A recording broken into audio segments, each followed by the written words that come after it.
বিসমিল্লাহির রহমানির রহিম। আমরা আলোচনা করেছিলাম সেট ও ফাংশন অধ্যায় নিয়ে। আজকে আমরা আলোচনা করব 1 নম্বর আলোচনা করব। বলছে নিচের সেটগুলোকে তালিকা পদ্ধতিতে প্রকাশ করো। এখানে মোট 4টি প্রশ্ন আছে। আমরা জানি সেট প্রকাশের পদ্ধতি দুটো, একটা হচ্ছে গঠন পদ্ধতি আর একটা হচ্ছে তালিকা পদ্ধতিতে। এখানে 4টি অঙ্ক দেওয়া আছে, প্রত্যেকটা হচ্ছে গঠন পদ্ধতিতে প্রকাশ করা আছে। এগুলোকে আমাদের তালিকা পদ্ধতিতে প্রকাশ করতে হবে। ক নম্বর বলা আছে x belongs to n যেন x স্কয়ার গ্রেটার দেন 9, অর্থাৎ x এর বর্গ করলে সেটা যেন 9 এর থেকে বড় হয়, এবং x কিউব লেস দেন 130, অর্থাৎ ঘন করলে সেটা যেন 130 এর থেকে ছোট হয়।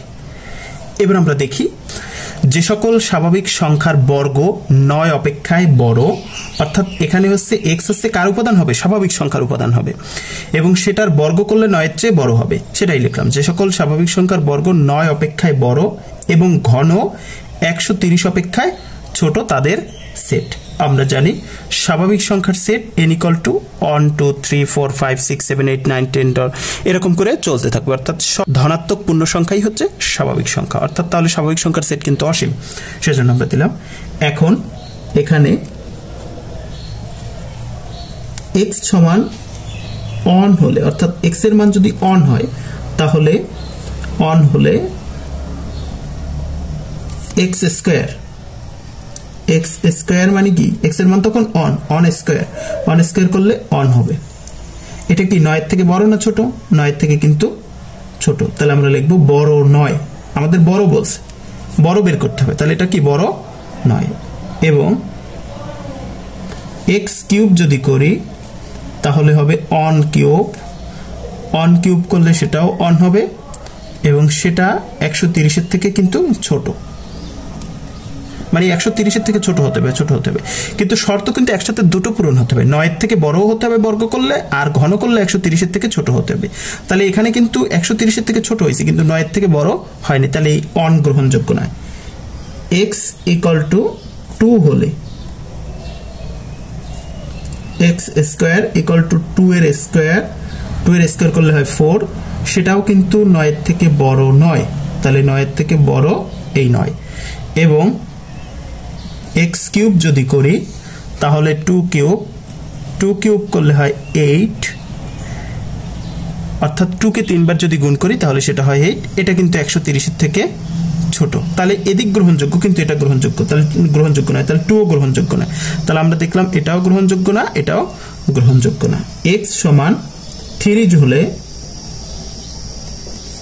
x স্কয়ার সমান 3 এর স্কয়ার যদি হয় তাহলে হয় 9। এখন 9 তো 9 এর সমান, 9 এর চেয়ে কিন্তু বড় না, বলছে 9 এর থেকে বড় হতে হবে। 9 তো 9 এর সমান, 9 এর থেকে বড় না, তাহলে এটাও গ্রহণযোগ্য না, তাহলে বড় নয়। এবং x কিউব মানে হচ্ছে 3 কিউব করলে 3 3 9 3 9 27, 130 এর থেকে বড়, অর্থাৎ 130 এর থেকে কিন্তু 27 ছোট, তাহলে এটা গ্রহণযোগ্য না। দুটোই যদি গ্রহণযোগ্য না হয় শর্ত, তাহলে হবে না, এটাও হবে না। এবার x সমান যদি 4 হয়, x = 4 হলে x স্কয়ার = 4 এর স্কয়ার করলে 4 এর বর্গ করলে 4 4 16 হয়, এটা কিন্তু 9 এর বড়, তার মানে এটা গ্রহণযোগ্য। এবং x কিউব যদি করি অর্থাৎ 4 কিউব, x কিউব মানে হচ্ছে 4 কিউব, x এর মান তো 4, এখন 4 কিউব মানে হচ্ছে 4 4 16, 4 16 64, 64, এটা কিন্তু 130 এর থেকে ছোট। তাহলে দেখি এই এখানে 9 এর থেকেও বড় হয়েছে আর 130 এর থেকেও ছোট হয়েছে, তাহলে এটা গ্রহণযোগ্য। x সমান যদি 5 হয়, x স্কয়ার সমান 25, x স্কয়ার সমান 5 স্কয়ার সমান 25, এটা কিন্তু 9 এর থেকে বড়। এবং x কিউব সমান 5 কিউব করলে 5 5 25, 5 25 125, এটাও কিন্তু 130 এর থেকে ছোট। তাহলে আমরা দেখি x এর মান 5 হলে x স্কয়ার হয় 25 আর x কিউব হয় 125, যেহেতু এটাও গ্রহণযোগ্য। এবার x সমান 6 হলে x স্কয়ার সমান 6 স্কয়ার করলে 36 হয়, এটা কিন্তু 9 এর থেকে বড়। এবং এক্স কিউব যখন করব তখন হবে 6 কিউব। 6 কিউব যদি করি তাহলে হয় 216। 6 6 36, 36 গুণ 6 216 হয়। এটা কিন্তু 130 এর থেকে ছোট নয়, এটা কিন্তু 130 এর থেকে বড়, সেজন্য এরকম ছোট নয়, তাহলে এটা গ্রহণযোগ্য না। এরপরে যত মানই আসবে সেগুলো গ্রহণযোগ্য হবে না, এরকম চলতে থাকবে, কারণ এরপরে হচ্ছে 9 এর থেকে বড় হবে কিন্তু 130 থেকে তো ছোট হয়ে যাবে, তাহলে সেই মানগুলো গ্রহণযোগ্য নয়। তাহলে আমরা দেখলাম বর্গ করলে 9 এর থেকে ছোট হবে এবং ঘন করলে 130 এর থেকে ছোট হবে, সেই শর্ত পূরণ করে শুধু x = 4 এবং x = 5 হলে। তাহলে আমরা লিখব অতএব শর্ত অনুযায়ী গ্রহণযোগ্য মান, শর্ত অনুযায়ী গ্রহণযোগ্য মান এখানে 4 আর 5 হচ্ছে গ্রহণযোগ্য, 4, 5 এই দুটো গ্রহণযোগ্য, তাই নির্ণয় সেট 4, 5। খ নম্বর বলছে x belongs to z যেন x² > 5 এবং x² <= 36। আর আমরা জানি z হচ্ছে পূর্ণ সংখ্যার সেট, সকল ধনাত্মক এবং ঋণাত্মক সংখ্যাকে পূর্ণ সংখ্যা বলা হয়। যে সকল পূর্ণ সংখ্যার বর্গ 5 অপেক্ষায় বড় এবং 36 অপেক্ষায় বড় নয় তাদের সেট, অর্থাৎ বর্গ করব, পূর্ণ সংখ্যা নেব তার বর্গ করব, সেটা অবশ্যই 5 এর থেকে বড় হতে হবে এবং 36 এর চেয়ে বড় হতে পারবে না, সেই ধরনের সংখ্যা আমরা নেব। তার আমরা সে লক্ষ্য লিখলাম যে সকল পূর্ণ সংখ্যার বর্গ 5 অপেক্ষায় বড় এবং 36 অপেক্ষায় বড় নয় তাদের সেট। আমরা জানি পূর্ণ সংখ্যা z = এখানে ... -3 -2 -1 0 1 2 3 4 5 আর এদিকে আছে -4 -5 -6 -7 এরকম চলতে থাকবে, তার মানে এদিকেও অসীম আছে এদিকেও অসীম আছে, সেজন্য আমরা এদিকে ... দিয়ে দিলাম। এখন x = 0 হলে, x = 0 হলে x² = 0 এর স্কয়ার করলে 0 হবে। এটা কিন্তু 5 এর থেকে বড় না, এবং মাইনাস আর মাইনাস যদি গুণ করি তাহলে মাইনাস মাইনাসে প্লাস হয়ে যাবে, তাহলে এখানে প্লাস আর প্লাস তো অনের বর্গ করলে প্লাসের বর্গ করলে তো প্লাসই হবে, তাহলে এখানে অন হয় কিন্তু, তাহলে সেটা কিন্তু 5 এর থেকে বড় নয়, এবং 0 কিন্তু 36 এর থেকে ছোট। আমাদের বলছে 36 বা তার থেকে ছোট হবে, তাহলে 0 কিন্তু 36 এর থেকে ছোট, তার মানে এইখানে গ্রহণযোগ্য, অর্থাৎ 36 এর থেকে ছোট এদিক থেকে গ্রহণযোগ্য, কিন্তু 5 এর বড় হতে হবে, এটা কিন্তু হয়নি, তাহলে এটা গ্রহণযোগ্য নয়। x = যদি প্লাস মাইনাস অন হলে x² = প্লাস মাইনাস অন তার স্কয়ার, এখন গ্রহণযোগ্য নয়। আবার x = প্লাস মাইনাস 2 হলে x² = প্লাস মাইনাস 2 এর স্কয়ার = এখন মাইনাসের যদি বর্গ করি অর্থাৎ মাইনাস মাইনাস যদি গুণ করি তাহলে কিন্তু প্লাস হয়ে যায়, আর উপরে তো প্লাস প্লাস গুণ করলে প্লাস হয়, তাহলে এখানে হবে 2 দুগুণে 4, সেটা কিন্তু 5 এর বড় না। এবং এই যে 4 সেটা কিন্তু 36 এর ছোট, অর্থাৎ 4 36 এর ছোট, এর দিক গ্রহণযোগ্য, কিন্তু এখানে গ্রহণযোগ্য নয়, দুটো শর্ত পূরণ হয় না, তাই এটা গ্রহণযোগ্য নয়। x = যদি 3 হয়, প্লাস মাইনাস 3 হলে x² = প্লাস মাইনাস 3 এর স্কয়ার, এখানে বিজোড় সংখ্যক বিয়োগ যোগ, জোড় সংখ্যক বিয়োগ যোগ গুণ করলে যোগ হয়ে যাবে, তাহলে এখানে হবে প্লাস 9, এটা কিন্তু 5 এর চেয়ে বড়, 5 এর চেয়ে বড়, এবং 9 36 এর চেয়ে ছোট, তাহলে এটা গ্রহণযোগ্য, অর্থাৎ এখানে 5 এর চেয়েও বড় আবার 36 এর চেয়েও ছোট, তাহলে এটা গ্রহণযোগ্য। x = প্লাস মাইনাস 4 হলে x² = প্লাস মাইনাস 4, তাহলে এখানে 4 4 16 হবে, কারণ বিজোড় সংখ্যক মাইনাস যদি গুণ করা হয় তাহলে সে প্লাস হয়ে যায়, সেটা কিন্তু 5 এর চেয়ে বড়, এবং 16 36 এর চেয়েও ছোট, তাহলে এদিকেও গ্রহণযোগ্য, অর্থাৎ এখানে 5 এর চেয়েও বড় হয়েছে, 36 এর চেয়েও ছোট হয়েছে, গ্রহণযোগ্য। x = প্লাস মাইনাস 5 হলে x² = প্লাস মাইনাস 5 তার স্কয়ার, এখানে 5 এর স্কয়ার করলে 5 5 25 হবে, সেটা কিন্তু 5 এর চেয়ে বড়, এবং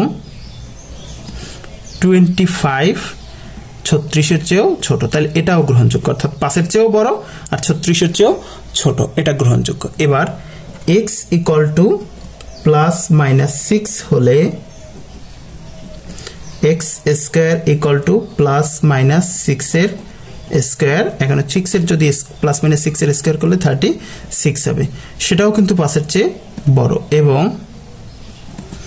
36 কিন্তু 36-এর সমান, 36-এর সমান, 36-এর চেয়ে সমান কিন্তু 36-এর চেয়ে কিন্তু বড় না। এখানে বলছে কি 36 অপেক্ষায় বড় নয়।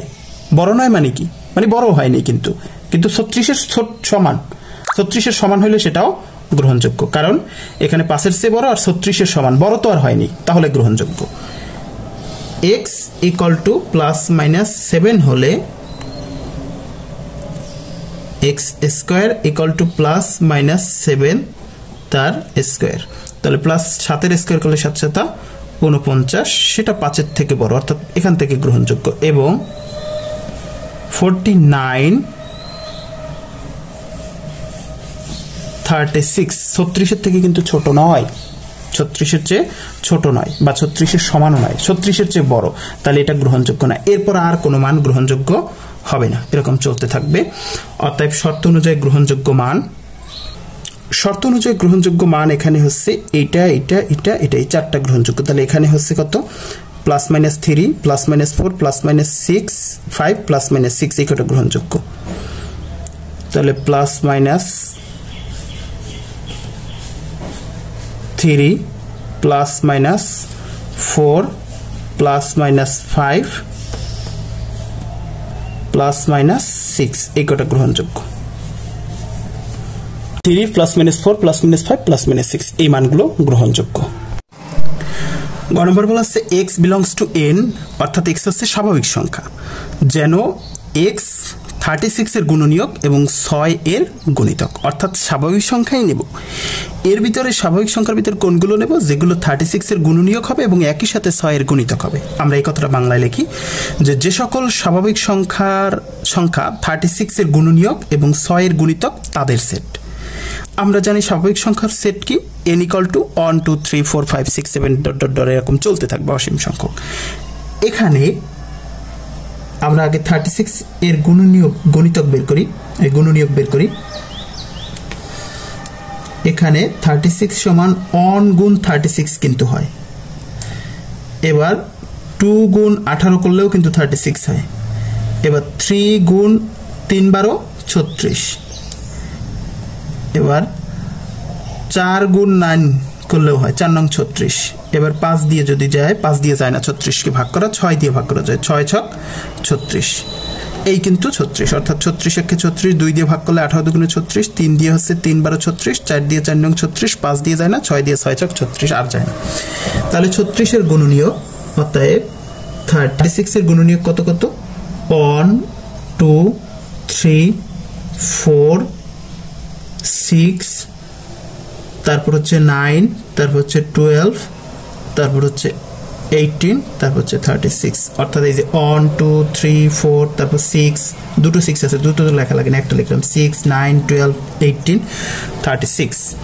আর বলছে কি 6 এর গুণিতক এবং 6 এর গুণিতক বের করো, অর্থাৎ 6 এর গুণিতক, 6 এর গুণিতক কত, 6, 6 একে 6, 6 দুগুণে 12, 3 6 18, 4 6 24, 5 6 30, 6 6 36, 6 7 42, 6 8 48, এরকম করে চলতে থাকবে, এগুলো অসীম।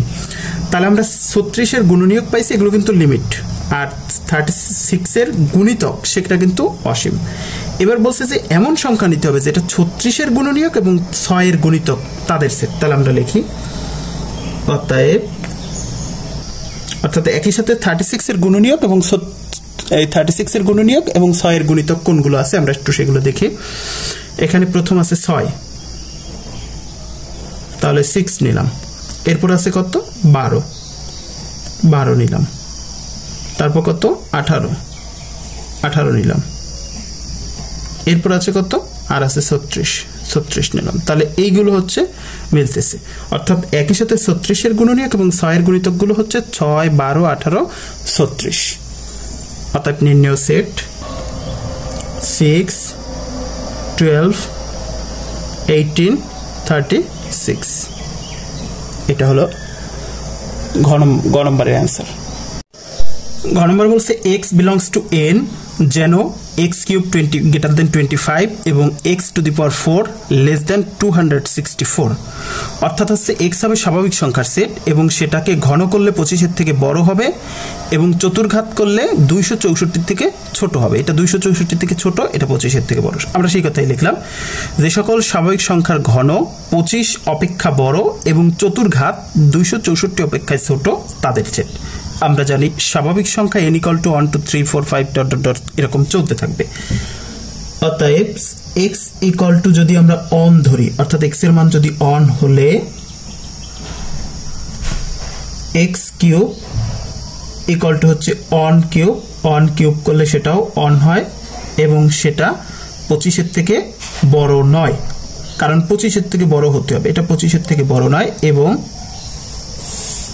x⁴ যদি আমরা 4 করি, x⁴ মানে অনের পাওয়ার 4, অনের পাওয়ার 4 করলে সেটাও অন হবে এবং সেটা কিন্তু 264 থেকে ছোট, তাহলে এদিক গ্রহণযোগ্য, এখানে গ্রহণযোগ্য নয়, তাই এটা বাদ একবারে। এবার x সমান যদি 2 হয়, 2 হলে x³ সমান 2 এর কিউব। এখন 2 এর যদি কিউব করি তাহলে 2 দুগুণে 4, 4 দুগুণে 8 হবে। 8ও কিন্তু 25-এর থেকে বড় না, তাহলে 25-এর থেকে বড় নয়। এবং x⁴ = 2⁴ করলে 2 দুগুণে 4, 4 দুগুণে 8, 8 দুগুণে 16, এটাও কিন্তু 264 থেকে ছোট। এখানে 264 থেকে ছোট, অর্থাৎ এটা গ্রহণযোগ্য, কিন্তু এখানে 25-এর থেকে বড় নয়, তাই এটা গ্রহণযোগ্য না। দুইটা শর্ত পূরণ হয়নি, তাই এটা গ্রহণযোগ্য না। x⁴ হলে x³ = 3³ যদি করি 3 3 9, 3 9 27, 27, এটা কিন্তু 25-এর থেকে বড়, 25-এর থেকে বড় 27। এবং x⁴ যদি করি তাহলে 3⁴ যদি করি 3 3 9, 3 9 27, 3 27 81, 81, এটা কিন্তু 264 থেকে ছোট, তাহলে এখানে 25-এর থেকে বড় আবার 264 থেকে ছোট, এটা গ্রহণযোগ্য। এবার x = 4 হলে x³ = 4³ 4 এর যদি কিউব করি 4 4 16, 4 16 64, তাহলে 64, এটাও কিন্তু 25-এর থেকে বড়। এবং x⁴ অর্থাৎ 4⁴ যদি করি তাহলে 256, এটাও কিন্তু 264 থেকে ছোট, তার মানে এখানে 264 থেকে ছোট আর এখানে 25-এর থেকে বড়, তাহলে এটাও গ্রহণযোগ্য। এবার x⁴ যদি 5 হলে x³ = 5 এর কিউব যদি করি 5 5 25, 5 25 125, 125, এটাও 25-এর থেকে বড়। এবং x⁴ অর্থাৎ 5 এর পাওয়ার যদি 4 করি তাহলে 5 5 25, 5 25 125, 125কে যদি 5 দিয়ে গুণ করি তাহলে আসে 625, 625, এটা কিন্তু 264 থেকে ছোট না, 264 থেকে কিন্তু 525 বড়, তাহলে এই মান গ্রহণযোগ্য না। এরপর যাই হবে না কেন সেটা এই দিকটা গ্রহণযোগ্য হবে না, কারণ এরপর 625-এর পর আরো বাড়বে, এরকম বাড়তে থাকবে, তার মানে সেটা 264 থেকে গ্রহণযোগ্য না।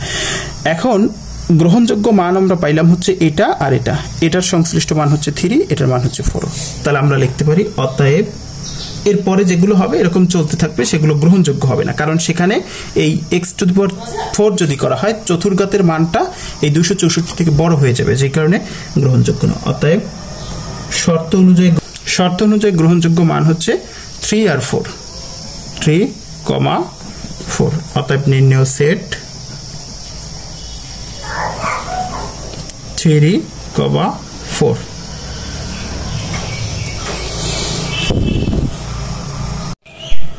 দুই নম্বর বলা হচ্ছে নিচের সেটগুলোকে সেট গঠন পদ্ধতিতে প্রকাশ করো। আমরা জানি সেটকে দুইটা পদ্ধতিতে প্রকাশ করা যায়, একটা হচ্ছে তালিকা পদ্ধতি আর একটা হচ্ছে গঠন পদ্ধতি। এখানে তালিকা পদ্ধতিতে প্রকাশ করা আছে, এগুলোকে আমাদের গঠন পদ্ধতিতে প্রকাশ করতে হবে। তাহলে দেখি প্রদত্ত সেটের উপাদান সমূহ আমরা আগে লিখে নিলাম যে উপাদান দেওয়া আছে সেটা। এবার এখানে প্রত্যেকটি উপাদান স্বাভাবিক বিজোড় সংখ্যা যা 1 থেকে বড় এবং 13 থেকে ছোট। আমরা জানি 1 থেকে শুরু করে সবগুলো 1 2 3 4 5 এরকম শুরু করে সবগুলো হচ্ছে স্বাভাবিক সংখ্যা। এখন স্বাভাবিক সংখ্যা আবার জোড় হতে পারে, বিজোড় হতে পারে। এখানে আমরা দেখি 3 5 7 9 11 এগুলো সব বিজোড় সংখ্যা, কিন্তু এর চেয়ে ছোট একটা আছে 1, সেটা কিন্তু এখানে লেখা হয়নি। আর 11-র চেয়ে বড় কিন্তু 13, সেটা লেখা হয়নি। সেজন্য আমরা লিখলাম যে প্রত্যেকটি উপাদান স্বাভাবিক বিজোড় সংখ্যা যা 1 থেকে বড় এবং 13 থেকে ছোট, অর্থাৎ এই 3 হচ্ছে 1 থেকে বড় আর 13 থেকে ছোট। অতএব নির্ণয় set x belongs to n যেন x হচ্ছে বিজোড় সংখ্যা এবং x এর মান 1 থেকে বড় 13 থেকে ছোট। এভাবে আমরা 1 নম্বর সমাধান করতে পারি। 2 নম্বর বলা হচ্ছে কি 1 2 3 4 6 9 12 18 36। আমরা এখানে দেখি যে কতগুলো সংখ্যা দেওয়া আছে। এখানে প্রত্যেকটি যে উপাদানগুলো দেওয়া আছে আমরা সেগুলো আগে উঠাই নিলাম। এখানে দেখি এখানে প্রত্যেকটি উপাদান স্বাভাবিক সংখ্যা, অর্থাৎ এগুলো তো স্বাভাবিক সংখ্যা। আমি বলছি 1 থেকে শুরু করে সবগুলো কিন্তু স্বাভাবিক সংখ্যা, 1 2 3 4 5 সবগুলো প্লাস, এগুলো স্বাভাবিক সংখ্যা। তো এখানে সবগুলোই কিন্তু স্বাভাবিক সংখ্যা। এখন প্রত্যেকটি উপাদান স্বাভাবিক সংখ্যা এবং 36 এর গুণনীয়, অর্থাৎ এই প্রত্যেকটা সংখ্যা দিয়ে কিন্তু 36 কে ভাগ করা যায়। যে যে সংখ্যাগুলো দিয়ে 36 কে ভাগ করা যায় ওইগুলো হচ্ছে 36 এর গুণনীয়ক। 1 দিয়ে 36 কে ভাগ করা যায়, 2 দিয়ে ভাগ করা যায়, 3 দিয়ে, 4 দিয়ে, 6 দিয়েও ভাগ করা যায়। যেমন 6 ছক 36, 9 দিয়ে করা যায় 4 নং 36, 12 দিয়ে করা যায় 3 12 36, 18 দিয়ে করা যায় 18 দুগুণে 36, আর 36 দিয়েও করা যায় কারণ 36 একে 36। তাহলে প্রত্যেকটি উপাদান স্বাভাবিক সংখ্যা এবং 36 এর গুণনীয়ক। অতএব নির্ণয় set x belongs to n, অর্থাৎ এগুলো সব স্বাভাবিক সংখ্যা, সেজন্য বললাম x belongs to n, অর্থাৎ x হচ্ছে স্বাভাবিক সংখ্যার উপাদান যেন x 36 এর গুণনীয়ক। এভাবে আমরা খ নম্বর করতে পারি। গ নম্বর বলা হচ্ছে 4 8 12 16 20 24 28 32 36 40। প্রদত্ত সেটের উপাদান সমূহ হচ্ছে, আমরা যে উপাদানগুলো দেওয়া আছে সেগুলো লিখলাম। এরপর আমরা দেখি এখানে প্রত্যেকটি উপাদান 4 দ্বারা বিভাজ্য, অর্থাৎ 4 এর গুণিতক এবং 40 এর বড় নয়। এখানে দেখি আমরা প্রত্যেকটি উপাদান 4 কে 4 দিয়ে ভাগ করা যায়, 8 কে 4 দিয়ে ভাগ করা যায়, 12 কে 3 4 12 4 দিয়ে ভাগ করা যায়, 16 কেও 4 দিয়ে ভাগ করা যায়, 4 4 16, 20 কেও 4 দিয়ে ভাগ করা যায়, 4 5 20। তার মানে প্রত্যেকটা সংখ্যাকে 4 দিয়ে ভাগ করা যায়। তাহলে যেসব সংখ্যাগুলোকে 4 দিয়ে ভাগ করা যায় ওগুলো হচ্ছে 4 এর গুণিতক। 4 এর গুণিতক অর্থাৎ 4 এর গুণিতক মানে সহজ কথা হচ্ছে 4 গড়ের নামতা। কিন্তু এখন 4 এর গুণিতক যদি হয় সেটা এখন 40 কে 4 দিয়ে ভাগ করা যায়, 4 10 40, 4 দিয়ে তো 11 44 কেও ভাগ করা যায়, 4 11 44। অর্থাৎ 4 এর গুণিতক লিখছি কিন্তু সবগুলো লিখি নাই, 40 পর্যন্ত লিখছি, এর বেশি কিন্তু আমরা লিখিনি। এজন্য বলছে প্রত্যেকটি উপাদান 4 দ্বারা বিভাজ্য, অর্থাৎ 4 এর গুণিতক এবং 40 এর বড় নয়, কারণ 44ও কিন্তু 4 দ্বারা বিভাজ্য, সেটা কিন্তু আমরা লিখি নাই। তারপর 48ও কিন্তু 4 দ্বারা বিভাজ্য, সেটা কিন্তু আমরা লিখিনি। অতএব নির্ণয় set x belongs to n যেন x 4 এর গুণিতক এবং x এর মান 40 বা তার থেকে ছোট। এটা হচ্ছে 40 বা তার থেকে ছোট, এটা হচ্ছে 40 এর ছোট, আর এটা হচ্ছে সমান, তার মানে 40 বা তার থেকে ছোট। এটা দেয় বোঝায়। ঘ নম্বরে বলা হচ্ছে যে +-4 +-5 +-6 এই মানগুলো দেওয়া আছে। আমরা প্রদত্ত সেটের উপাদান সমূহ লিখলাম ছোট থেকে বড়। এখানে সবচেয়ে ছোট হচ্ছে -6, তারপর হচ্ছে -5, তারপর -4, এরপর হচ্ছে +4 +5 +6, এটা লিখলাম -6 -5 -4, তারপর হচ্ছে +4 +5 +6, মানে ছোট থেকে বড়গুলো ভাবে সাজালাম। এখানে প্রত্যেকটি উপাদান পূর্ণ সংখ্যা যার বর্গ 16 অপেক্ষায় ছোট নয়, যার বর্গ 16-র চেয়ে ছোট না, মানে 16-র বড়, 16 বা তার থেকে বড়। 16-র ছোট নয় মানে 16ও হতে পারে, তার থেকে বড়ও হতে পারে। এখানে আমরা দেখি এখানে সবচেয়ে ছোট সংখ্যা কোনটা? সবচেয়ে ছোট সংখ্যা কিন্তু আমাদের এখানে আমরা সবচেয়ে ছোট সংখ্যা হচ্ছে -6। আমরা যদি -6 এর বর্গ করি তাহলে দেখি -6 এর বর্গ করলে মাইনাসে মাইনাসে প্লাস হবে, আর 6 × 36। তারপর হচ্ছে আমাদের -5, -5 এর যদি বর্গ করি তাহলে হবে +25। তারপর হচ্ছে -4 এর যদি আমরা বর্গ করি তাহলে হবে 16, কারণ মাইনাসে মাইনাসে প্লাস, প্লাস 16 হবে। এরপর 4 এর বর্গ করলে 16 হবে, 5 এর বর্গ করলে 25 হবে, 6 এর বর্গ করলে কিন্তু 36 হবে। অর্থাৎ বর্গ করলে সবচেয়ে ছোট সংখ্যা হচ্ছে 16 হয়। সেজন্য বললাম প্রত্যেকটি উপাদান পূর্ণ সংখ্যা যার বর্গ 16 অপেক্ষায় ছোট নয়, 16 চেয়ে ছোট নয়, মানে সর্বনিম্ন হয় 16, তার ছোট হবে না। তাহলে 16 বা তার থেকে ছোট, 16 বা তার থেকে বড়, 16 ছোট না, এই যে আমরা লিখলাম 16 বা তার থেকে বড়। এবং ঘন 216 অপেক্ষায় বড় নয়। এখানে সবচেয়ে বড় সংখ্যা কোনটা? সবচেয়ে বড় হচ্ছে 6। আমরা যদি 6 এর ঘন করি, 6 এর ঘন করলে 6 × 36, 36 গুণ 6 করলে 216 আসে। তার মানে ঘন করলে সর্বোচ্চ কত হয়? 216। সেজন্য লিখলাম যার ঘন 216 অপেক্ষায় বড় নয়, তার মানে 216 হতে পারে বা তার চেয়ে ছোট হতে পারে। সেজন্যই লিখলাম নির্ণয় set x belongs to z, কারণ এই সবগুলো কিন্তু পূর্ণ সংখ্যা, এগুলো কিন্তু স্বাভাবিক সংখ্যা না। মাইনাস কিন্তু স্বাভাবিক সংখ্যা না, যেমন -5 এটা কিন্তু স্বাভাবিক সংখ্যা না। তাহলে সকল প্লাস এবং মাইনাস এইগুলো মিলে হয় পূর্ণ সংখ্যা, যার সংকেত হচ্ছে z। তাহলে x বিলংস টু z যেন x স্কোয়ার 16 বা তার থেকে বড় এবং x কিউব 216 বা তার থেকে ছোট। এভাবে আমরা ঘ নম্বরটা করি। 3 নম্বর, a = 2, 3, 4, b = 1 to a এবং c = 2ab হলে নিচের ছেদগুলো নির্ণয় করো। ক নম্বরে দেয়া আছে b বাদ c, অর্থাৎ b এর থেকে c বাদ দিতে হবে। আমরা এটা দেখি। ক নম্বরে দেওয়া আছে b = 1 to a R c = 2ab, অতএব b বাদ c 1 to a। প্রথম আমরা এর মান লিখলাম, এবার হচ্ছে বাদ c এর মান লিখব। c এর মান হচ্ছে 2ab। এখন এটা মানি, অর্থাৎ এখানে এই যে b, এটা মানি হচ্ছে b বিয়োগ c। তাহলে আমরা সেটা করি, b থেকে c বাদ দেব। এর মানে হচ্ছে এই b তে যে মান আছে সেটাই লিখবো, তবে পরের জায়গায় যে মান আছে ওইটা শুধু বাদ দেব। এখানে আমরা দেখি, এখানে কমন সংখ্যা আছে 2, এখানেও 2, এখানে a, এখানে a, তার মানে এই b লিখবো, তবে এই কমন সংখ্যাটা বাদ দিয়ে লিখবো। কমন সংখ্যা বাদ দিলে শুধু থাকে 1। এখানে কিন্তু b আছে, এই b কিন্তু লিখবো না। আমি বলছি যে b এর উপাদানগুলো লিখবো, তবে b এর উপাদানের মধ্যে যেগুলো পরেরটায় আছে সেগুলো বাদ দেব। এটা হলো অ্যান্সার। এবার খ নম্বরে দেখি। খ নম্বরে a ইন্টারসেকশন b, তাহলে a এর b এর মান বের করব। তাহলে দেওয়া আছে a = 2, 3, 4 আর b = 1 to 3, সেটা লিখলাম। অতএব a ইউনিয়ন b = প্রথমে আমরা এর মান লিখব 2, 3, 4, এরপর ইউনিয়ন b এর মান লিখব 1 to a। এখন ইউনিয়ন মানে হচ্ছে কমন আনকমন সব লিখবো। আমরা এই দুটোর মধ্যে দেখি, এখানেও 2 আছে, এখানেও 2 আছে, এই সংখ্যাটা হচ্ছে কমন, তাহলে এই কমনটাও লিখবো। আর বাকি 3, 4, 1, a এগুলো কিন্তু কমন না, এগুলোও লিখবো। আমরা যদি সিরিয়াল ভাবে লিখি তাহলে প্রথম আসে 1, তারপর হয় 2, তারপর 3, তারপর 4, তারপর হচ্ছে a। এটা হলো আমাদের এটার অ্যান্সার। এবার গ নম্বর দেখবো আমরা। গ নম্বর বলছে a ইন্টারসেকশন c, তাহলে দেওয়া আছে a সমান যেটা দেওয়া আছে, b সমান যেটা দেওয়া আছে সেটা উঠলাম। অতএব a ইন্টারসেকশন c এর মান লিখব 2, 3, 4, ইন্টারসেকশন c এর মান লিখব 2ab। এই ইন্টারসেকশন মানে শুধুমাত্র কমনটা। তাহলে আমরা দেখি এখানে কি কমন আছে, এখানে 2 আছে, এখানেও 2 আছে, তাহলে এটাই শুধু কমন উপাদান, আমরা ওটা লিখব। কমন উপাদানটা শুধু 2, অ্যান্সার।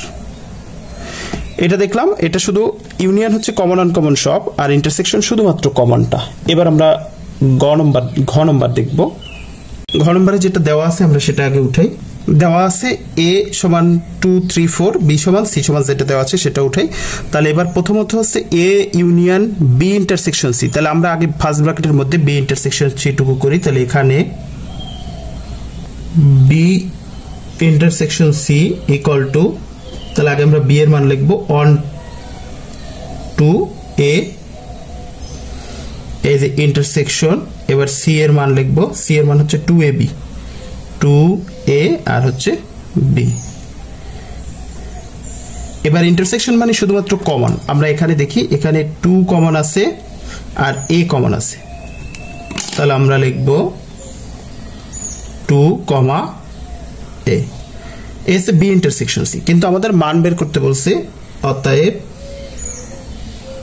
এ ইউনিয়ন বি ইন্টারসেকশন সি। তাহলে এখানে আমরা প্রথমত এর মান লিখব, এর মান হচ্ছে 2, 3, 4 ইউনিয়ন বি এর মান লিখব, বি ইন্টারসেকশন সি লিখব, এইটুকুর মান লিখব, এইটুকুর মান হচ্ছে 2 আর এ। এখন ইউনিয়ন মানে কমন আনকমন সব। আমরা দেখি আগে কমন কি আছে। এখানে কমন আছে 2। আমরা সিরিয়াল ভাবে যদি লিখি, আগে লিখব 2, তারপর আনকমন গুলো 3, 4, এরপর হচ্ছে এ। এই হলো আমাদের ঘ নম্বরের অ্যান্সার। এবার ও নম্বর দেখব। ও নম্বর বলা আছে A intersection B union C. তাহলে আমরা যে মানগুলো দেওয়া আছে আগে সেগুলো লিখি। আমাদের যে মানগুলো দেওয়া আছে, এ সমান এত, বি সমান এত, সি সমান এত উঠাইলাম। এবার আমরা এখানে দেখি A intersection B union C. আমরা এই বি ইউনিয়ন সি টুকু আগে করব। এখানে এই যে বি ইউনিয়ন সি সমান, আগে আমরা বি এর মান লিখব অন টু এ, এরপর হচ্ছে ইউনিয়ন। এবার সি এর মান লিখব 2ab, 2ab। এবার ইউনিয়ন মানে হচ্ছে কমনটা, শুধু মানে কমন আনকমন সবটা। তাহলে কমন সংখ্যা আছে কি, আমরা দেখি এখানে 2 আছে আর এ আছে, তাহলে কমন লিখবো। আর আনকমন আছে কি, অন আর বি, এটাও লিখবো। আমরা যদি একটু সিরিয়াল ভাবে লিখি, তাহলে আগে আসে অন, তারপর আসে 2, তারপর আসে এ, এরপর আসে বি। তার মানে এ ইউনিয়ন বি শেষ। অতএব A intersection B union C. তাহলে আমরা এক্ষেত্রে আগে এর মানটা লিখব। এর মান হচ্ছে 2, 3, 4। এবার হচ্ছে ইন্টারসেকশন, এবার হচ্ছে B union C. B union C এর মান হয় অন, 2, এ, বি। এবার ইন্টারসেকশন মানে, এই যে ইন্টারসেকশন মানে কমনটা শুধু। তাহলে আমরা এখানে দেখি 2 কমন আছে, আর কোনো কিন্তু কমন নাই, তাহলে 2 হবে অ্যান্সার। এভাবে আমরা 3 নম্বর প্রশ্নের সমাধান করতে পারি। 4 নম্বরে বলা হচ্ছে ইউ ইকুয়াল টু ইউনিভার্স, এটা হচ্ছে সার্বিক সেট। ইউ ইকুয়াল টু 1, 2, 3, 4, 5, 6, 7 এবং এর কিছু মান দেওয়া আছে, বি এর মান দেওয়া আছে, সি এর মান দেওয়া আছে। এগুলো হলে বলছে নিম্নলিখিত ক্ষেত্রে সত্যতা যাচাই করতে বলছে। এখানে 1 নম্বর যেটা দেওয়া আছে আমরা একটু সেটা লিখি। 1 নম্বর কিন্তু দেওয়া আছে A union B prime equal to B prime intersection A prime intersection B prime. তাহলে আমরা প্রথমটুকু লেফট হ্যান্ড সাইডটা উঠে দেওয়া আছে যেটা, সেটা উঠে এখানে এ আর বি এগুলোর মান লাগবে, আমরা সেটা উঠাই। এবং সার্বিক সেটের মান লাগবে, যেটা লাগবে দেওয়া আছে ইউ ইকুয়াল টু সার্বিক সেটের মান দেওয়া আছে, সেটা এ দেওয়া আছে, বি এ বসালাম। এবার লেফট হ্যান্ড সাইডটা আমরা দেখি। লেফট হ্যান্ড সাইড দেওয়া আছে এ ইউনিয়ন বি তার হোল প্রাইম। তাহলে আমাদের এখানে হচ্ছে এ ইউনিয়ন বি করতে হবে, তারপর তার প্রাইম করতে হবে। এখানে আমরা আগে এ ইউনিয়ন বি করি। এখানে এ ইউনিয়ন বি, এখানে এর মান কত আমরা দেখি 1, 3, 5 ইউনিয়ন বি এর মান হচ্ছে 2, 4, 6। এবার আমরা দেখি ইউনিয়ন মানে হচ্ছে কমন, কমন আনকমন সব। তাহলে এখানে দেখি কমন আছে কি, এখানে কোনো কমন নাই, তাহলে সবগুলো বসে যাবে। কোনো কমন সংখ্যা কিন্তু নাই, তাহলে আনকমন গুলো সব বসে যাবে। অন আমরা সিরিয়াল ভাবে লিখবো 2, 3, 4, 5, 6। অতএব এ ইউনিয়ন বি তার হোল প্রাইম এর মানে হচ্ছে এই যে সার্বিক সেট, সার্বিক সেট থেকে বাদ যাবে এ ইউনিয়ন বি। এবার সার্বিক সেট কত, আমরা সার্বিক সেটের মান লিখি। সার্বিক সেট হচ্ছে 1, 2, 3 অর্থাৎ 1 থেকে 7 পর্যন্ত। তাহলে 1 মাইনাস এই যে এ ইউনিয়ন বি এর মান হয়েছিল, এ ইউনিয়ন বি এর মান হয়েছিল 1, 2, 3, 4, 5, 6, সেটা লিখলাম 1, 2 3 4 5 6। এখন এই মাইনাস আমরা জানি মাইনাসের সিস্টেম হচ্ছে যে যেগুলো কমন আছে অর্থাৎ আমরা প্রথমটার উপাদানগুলো লিখবো, তবে যেগুলো কমন আছে সেগুলো বাদ দেবে। এখানে 1 আছে 2 3 4 এগুলো কমন আছে 1 2 3 4, তারপর 5ও কমন আছে 6ও কমন আছে, কমন নাই শুধু 7, তাহলে এখানে 7 লিখবো। এই হচ্ছে লেফট হ্যান্ড সাইড হলো আমাদের। এবার রাইট হ্যান্ড সাইডটা দেখি। রাইট হ্যান্ড সাইড ছিল হচ্ছে এ প্রাইম ইন্টারসেকশন বি প্রাইম। তাহলে আমরা এখানে প্রথম এ প্রাইম বের করি। এখানে এ প্রাইম মানে হচ্ছে সার্বিক সেট থেকে বিয়োগ হচ্ছে এ। এবার আমরা দেখি সার্বিক সেট কত। সার্বিক সেট হচ্ছে 1 2 3 4 5 6 7, অর্থাৎ এই যে 1 থেকে 7 পর্যন্ত আমরা সেটা লিখলাম। এবার হচ্ছে বাদ এ কত, এ আমরা দেখি 1 3 5 1 3 5। এবার আমরা দেখি এখানে কমন কি আছে 1 3 5, এই যে 1 3 5, তাহলে 1 3 5 বাদে আর বাকিগুলো সব লিখবো, অর্থাৎ কমনগুলো বাদ দিয়ে বাকি সব লিখবো 2 4 6 আর বাকি 7। এই হচ্ছে এ প্রাইমের মান বের হয়েছে। এবার বি প্রাইমটা দেখি আমরা। বি প্রাইম হচ্ছে কি সার্বিক সেট থেকে বি বাদ, তাহলে সার্বিক সেট কি আছে 1 থেকে 7 পর্যন্ত 7। এখান থেকে বাদ হচ্ছে বি কত 2 4 7 2 4 6 2 4 6। তাহলে আমরা এখানে দেখি কমন কি আছে 2 4 6, এই যে 2 4 6 আছে, এইগুলো বাদে বাকি সব লিখবো 1 3 5 7। অতএব লেফট হ্যান্ড সাইড যেটা ছিল এ প্রাইম ইন্টারসেকশন বি প্রাইম, তাহলে এ প্রাইমের মান হচ্ছে কত 2 4 7 2 4 6, তারপর হচ্ছে 7। এবার ইন্টারসেকশন বি প্রাইমের মান হয়েছিল কত 1 3 5 7 1 3 5 7।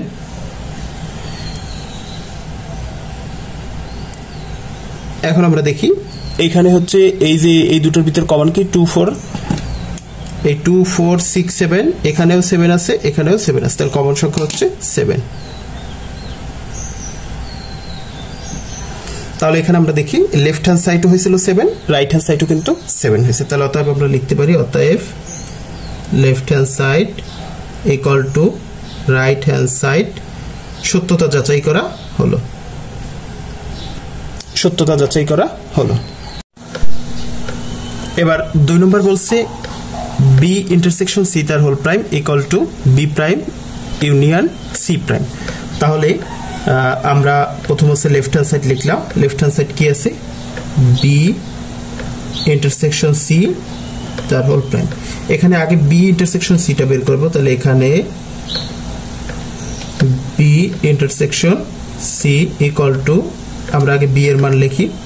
বি এর মান হচ্ছে 2 4 6, ইন্টারসেকশন সি এর মান হচ্ছে 3 থেকে শুরু করে 7 পর্যন্ত 3 4 5 6 7। তাহলে আমরা দেখি এখানে হচ্ছে ইন্টারসেকশন মানে হচ্ছে কমন, তাহলে কমন সংখ্যা কি আছে আমরা দেখি। এখানে হচ্ছে 4 আছে, কমন 4 আছে, তারপর এখানে আছে 6 আছে 6, তাহলে কমন হচ্ছে 4 আর 6। এবার টোটালটা হচ্ছে লেফট হ্যান্ড সাইড কি অতএব এ বি ইন্টারসেকশন সি তার হোল প্রাইম, এর মানে হচ্ছে এই যে সার্বিক সেট থেকে বাদ যাবে বি ইন্টারসেকশন সি।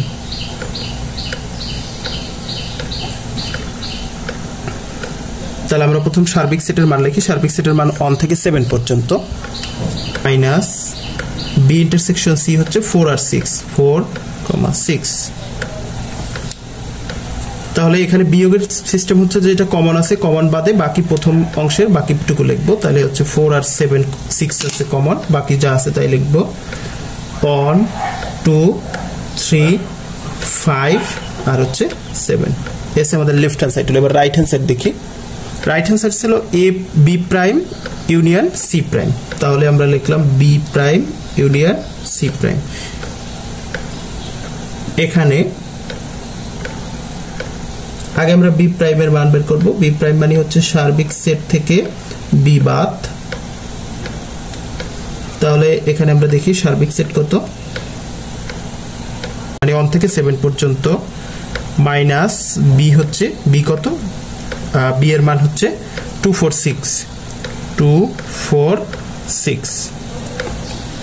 তাহলে আমাদের এই যে 246 কমন গুলো বাদ যাবে, 246, এই যে 246 বাদ যাবে, বাকি যা থাকবে তাই লিখবো 1357।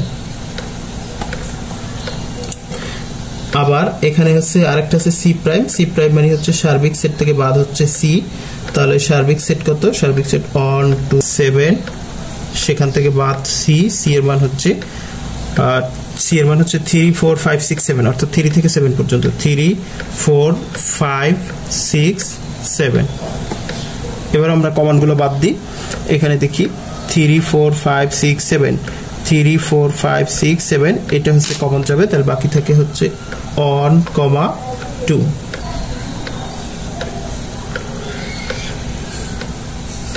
অতএব এই যে রাইট হ্যান্ড সাইড যেটা আছে B prime union C prime সমান, এখানে বি প্রাইমের মান হচ্ছে কত, 1 3 5 7 ইউনিয়ন সি প্রাইম হচ্ছে 1 আর 2। এবার ইউনিয়ন মানে হচ্ছে কমন আর কমন সব। তাহলে আমরা দেখি এখানে কমন আছে কোনগুলো, শুধু 1 কমন আছে। এবার আমরা বাকিগুলো সিরিয়াল অনুযায়ী লিখবো। 1 লিখবো আগে কমনটা, তারপর হচ্ছে 2 3 5 7। এখানে আমরা দেখি লেফট হ্যান্ড সাইড ছিল 1 2 3 5 7, রাইট হ্যান্ড সাইড হচ্ছে 1 2 3 5 7। যেহেতু লেফট হ্যান্ড সাইড আর রাইট হ্যান্ড সাইড সমান হয়েছে, তাহলে আমরা লিখতে পারি লেফট হ্যান্ড সাইড সমান রাইট হ্যান্ড সাইড, সূত্রটা যাচাই করা হলো। এবার আমরা 3 নম্বর দেখব।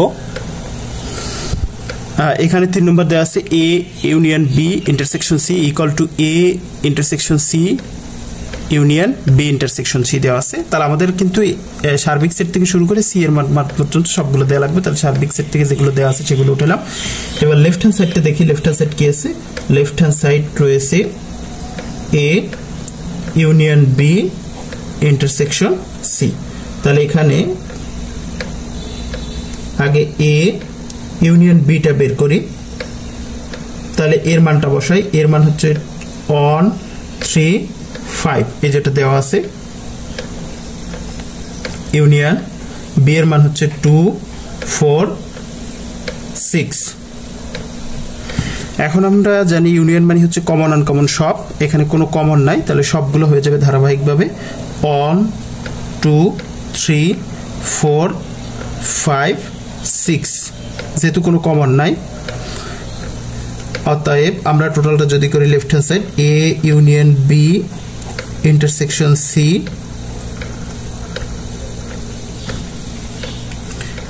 এখানে আগে এ ইউনিয়ন বি লিখবো। এ ইউনিয়ন বি এসে কত, 1 2 3 4 5 আর 7, 5 আর 6 ইন্টারসেকশন সি। সি এর মান হচ্ছে এখানে আমরা পাইছি 3 থেকে 7 পর্যন্ত, 3 4 5 6 7। এবার আমরা দেখি ইন্টারসেকশন মানে হচ্ছে কমন, কি কি কমন আছে। 3 আছে, 4 আছে, 5 আছে, তারপর হচ্ছে 6 আছে। কমনগুলো শুধু লিখলাম 3 4 5 6। এই হলো আমাদের লেফট হ্যান্ড সাইড। এবার রাইট হ্যান্ড সাইড দেখি। রাইট হ্যান্ড সাইড আছে A intersection C union B intersection C. তাহলে আমরা এখানে এ ইন্টারসেকশন সিটা আগে করি। তাহলে এই কত, এর মান হচ্ছে এই যে 1 3 5, আমরা সেটা লিখলাম 1 3 5 ইন্টারসেকশন সি এর মান হচ্ছে 2 4 6 7, 2 3 4 6 7। এবার ইন্টারসেকশন মানে কমন, আমরা দেখি এখানে কমন আছে শুধুমাত্র 3। এই যে 3 শুধুমাত্র কমন আছে, আর কোনো কিছু কমন নাই। তাহলে আমরা সেই 3 লিখলাম। আবার আরো একটা অংশ আছে লেফট রাইট হ্যান্ড সাইডের বি ইন্টারসেকশন সি, তাহলে বি এর মান কত 2 4 6, ইন্টারসেকশন সি এর মান হচ্ছে 3 4 5 6 7। এখানে শুধু কমন সংখ্যা দেখি আমরা 3, এখানে কমন সংখ্যা হচ্ছে 4, শুধু 4 আর হচ্ছে 6, তাহলে আমরা লিখলাম 4, 6 4 6। অতএব A intersection C union B intersection C, এই টোটাল মানটা লিখবো। এখানে আমরা দেখি এখানে যে আমরা সি এর মান লিখছিলাম, এখানে সি এর মান 3 4 6 7 লিখছিলাম, কিন্তু 3 এর মান কিন্তু আরেকটা আছে 5 আছে। এই সি এর মান 3 4 5 6, তাহলে এখানে কমন কিন্তু এই 3 এবং 5 দুটো সংখ্যা কমন, 3 এবং 5, তাহলে আমরা এখানে আরেকটা হবে 5, অর্থাৎ এ ইন্টারসেকশন সি এর মান হয় 3 আর 5, তাহলে এ ইন্টারসেকশন সি বসালাম 3, 5 union B intersection C, B intersection C এর মান হয় 4 আর 6, তাহলে এই ইউনিয়ন মানে কমন আনকমন সব। তাহলে আমরা যদি সিরিয়াল ভাবে লিখি, এখানে কোনো কমন নাই, সিরিয়াল ভাবে যদি আনকমন গুলো লিখি 3 4 5 6, আমরা দেখি লেফট হ্যান্ড সাইড ছিল 3 4 5 6, রাইট হ্যান্ড সাইড 3 4 5 6, যেহেতু দুটোই সমান হয়েছে তাহলে আমরা লিখতে পারি অতএব left hand side equal to right hand side, সত্যতা যাচাই করা হলো। এবার আমরা 4 নম্বরটা করব। 4 নম্বরটায় যেগুলো দেওয়া আছে আমরা উঠাই, সেগুলো এ বি সি এগুলো লাগবে, কারণ আমাদের এ বি সি এগুলোই লাগবে, এর বেশি লাগবে না। লেফট হ্যান্ড সাইডটা আমরা দেখি, লেফট হ্যান্ড সাইড দেওয়া আছে A intersection B union C দেওয়া আছে। এখানে এ ইন্টারসেকশন বিটা আগে আমরা করি, এর মান কত 1 3 5, আর ইন্টারসেকশন বি এর মান হচ্ছে 2 4 6। এখানে শুধুমাত্র কমনটা আমরা দেখি, কমন আছে কত, এর ভিতরে কোনো কমন সংখ্যা নাই। যেহেতু কোনো কমন সংখ্যা নাই তাহলে এখানে উত্তর হবে ফাঁকা সেট। অতএব আমরা লেফট হ্যান্ড সাইড টোটালটা লিখি A intersection B union C সমান, এখানে এ ইন্টারসেকশন বি হয় ফাঁকা সেট, তারপর হচ্ছে ইউনিয়ন সি এর মান কত হয়, সি এর মান হচ্ছে 3 থেকে 7 পর্যন্ত, তাহলে 3 4 5 6 7।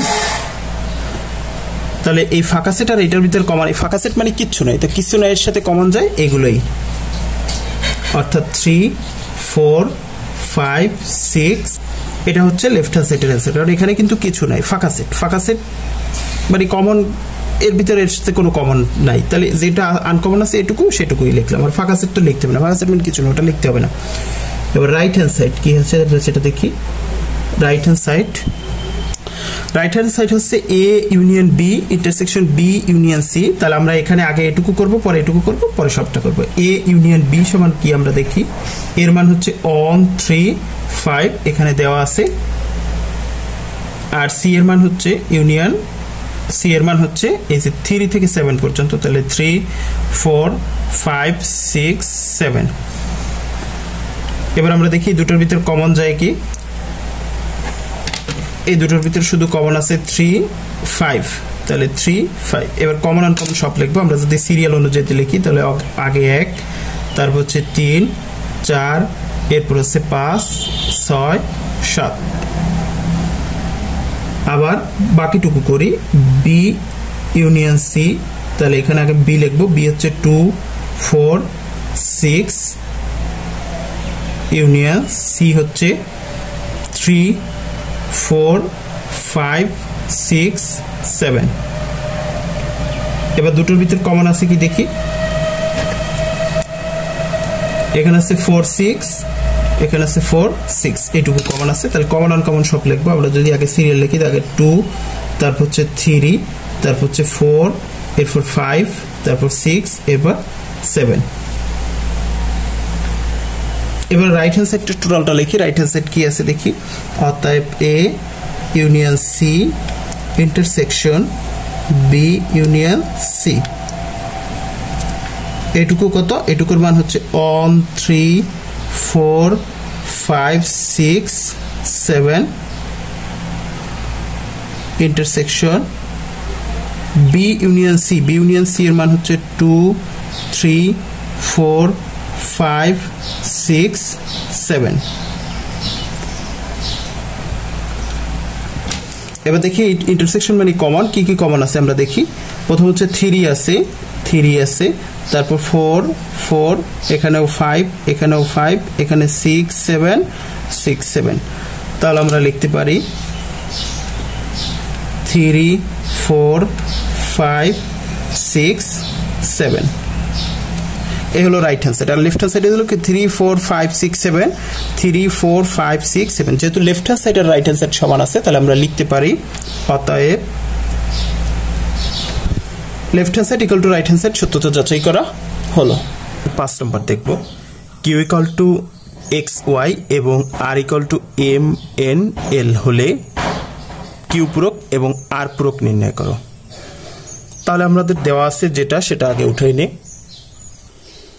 এখানে Q is equal to X Y আর R equal to M N আর এল, এগুলো হচ্ছে দেওয়া আছে। এবার আমরা দেখি। এবার এই যে কিউ সেট, যেহেতু প্রথম হচ্ছে কিউ পূরক নির্ণয় করতে বলছে, তাহলে কিউ সেটের উপসেটগুলো লিখি। অতএব কিউ সেটের উপসেটগুলো হলো, এখন উপসেট জানি হচ্ছে মূল সেট থেকে যতগুলো নতুন নতুন সেট গঠন করা যায়, মূল সেটের উপাদান নিয়ে যতগুলো নতুন সেট গঠন করা যায় সেগুলো হচ্ছে উপসেট। তাহলে আমরা প্রথম উপসেট গঠন করতে পারি, এই দুটোই নিতে পারি, এক্স ওয়াই, তাহলে একটা উপসেট। এরপর শুধু এক্স নিয়ে একটা সেট গঠন করতে পারি, একটা উপসেট। শুধু ওয়াই নিয়ে একটা উপসেট গঠন করতে পারি, তাহলে একটা উপসেট। তাহলে প্রত্যেকটা নিয়ে কিন্তু গঠন করছি, দুটো নিয়ে গঠন করছি, তারপর প্রত্যেকটা আলাদা আলাদা নিয়ে গঠন করছি। এখন আর কিন্তু কোনো উপাদান বাদ নেই।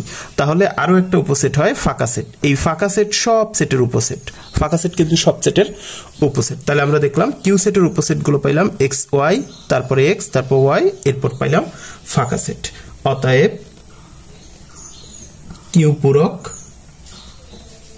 এই যে এইগুলো হয়ে যাবে, এখানে অতিরিক্ত একটা ব্র্যাকেট দিলাম, এক্স কমা ওয়াই,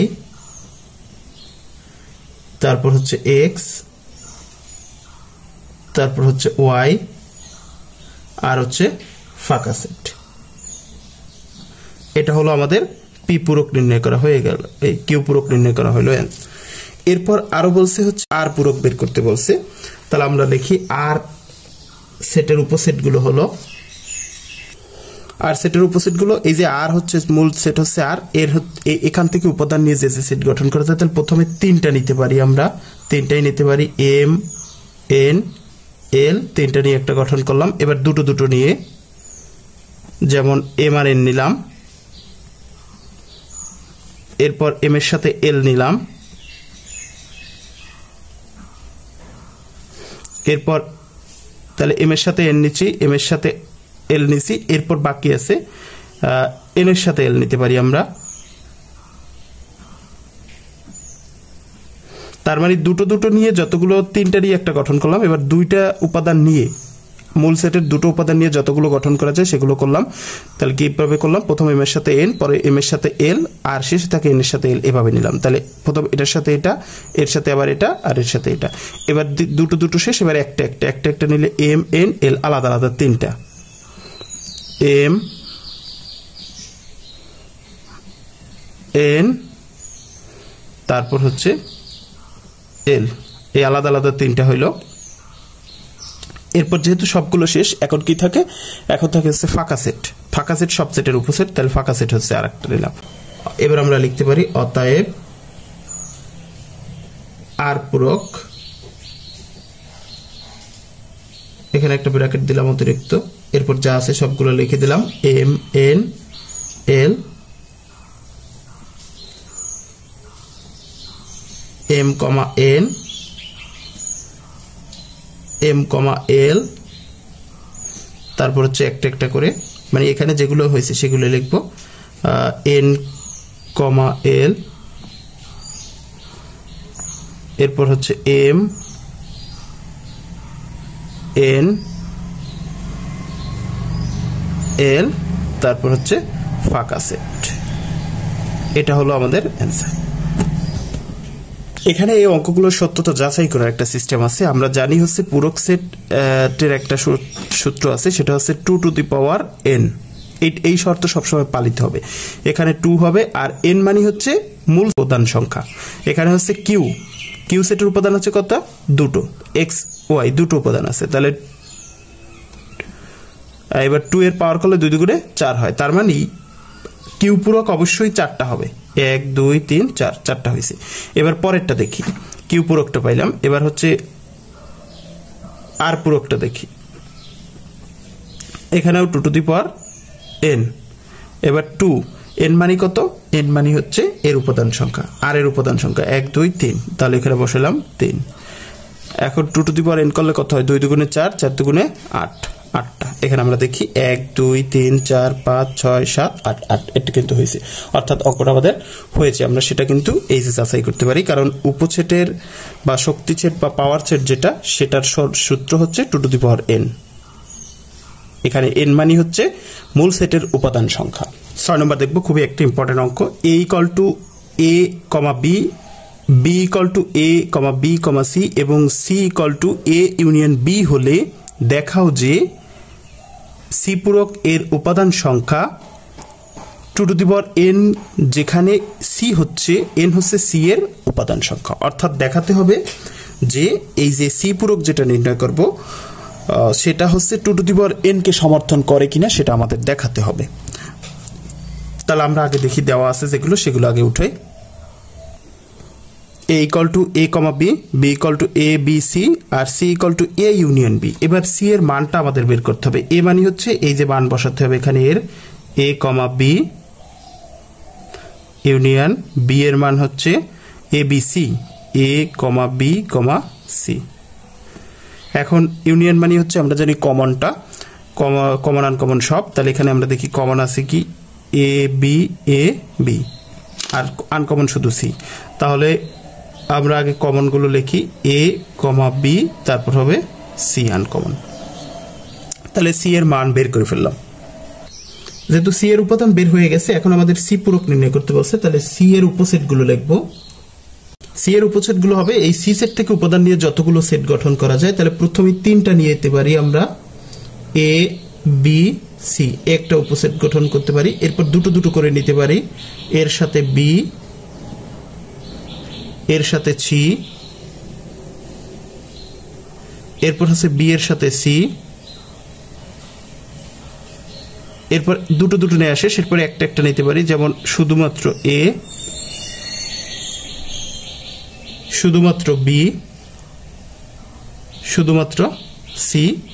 তাহলে প্রথম 3টা নিলাম, পরে দুটো দুটো করে নিলাম, এরপর 3টা একটা একটা করে নিলাম। যেহেতু একটাও নেই এখন, কোনো কিছু বাদ নাই, তখন হবে ফাঁকা সেট। তাহলে সি সেটের উপসেটগুলো হবে এগুলো।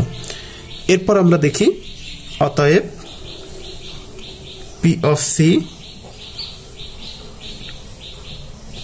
আমরা অতিরিক্ত একটা ব্র্যাকেট দিলাম শুরুতে, a, b, c, a, b, a, c, এই সবগুলো লিখবো আমরা। b, c,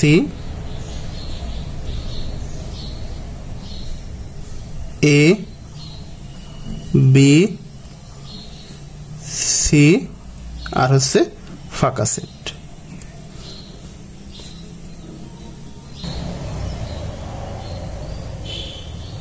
এখানে সি পূরক এর উপাদান সংখ্যা গুণে দেখি 1 2 3 4 5 6 7 8টা। 8কে আমরা এভাবে লিখতে পারি 2 টু দি পাওয়ার 3, কারণ 2 এর পাওয়ার 3 করলেও 8 হয়। 2 দুগুণে 4, 4 দুগুণে 8। এটাকে আমরা এভাবে লিখতে পারি 2 টু দি পাওয়ার 3। এখানে 3 মানে হচ্ছে, এখানে বলছে কি n হচ্ছে c এর উপাদান সংখ্যা। তাহলে c এর উপাদান সংখ্যাকে আমরা কি ধরবো? n। তাহলে c কোথায়? এই হচ্ছে c, তার উপাদান সংখ্যা কয়টা? 1 2 3।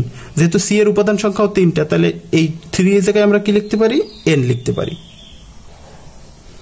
তাহলে আমাদের এখানে বলছিল যে যে সি পূরক এর উপাদান সংখ্যা 2n, যেখানে n হচ্ছে সি এর উপাদান সংখ্যা, এটা সমর্থন করে কিনা সেটা আমাদেরকে দেখাতে হবে। তাহলে আমরা দেখলাম সি পূরকের উপাদান সংখ্যা 8, এবং 8 কে আমরা যদি ভাঙায় লিখি 2^3 হয়। 2^3 কে যদি আমরা আবার লিখি তাহলে এখানে 3 মানে হচ্ছে n হয়, কারণ কি 3 হচ্ছে সি এর উপাদান সংখ্যা 1 2 3, আর সি এর উপাদান সংখ্যাকে n ধরতে হবে, সেটা বলে দিয়েছে যে n হচ্ছে সি এর উপাদান সংখ্যা। তাহলে সি এর যে উপাদানগুলো হবে সেগুলো কিন্তু n, তাহলে 1 2 3 তারপর 3n 2^n কিন্তু আমাদের এখানে হয়েছে।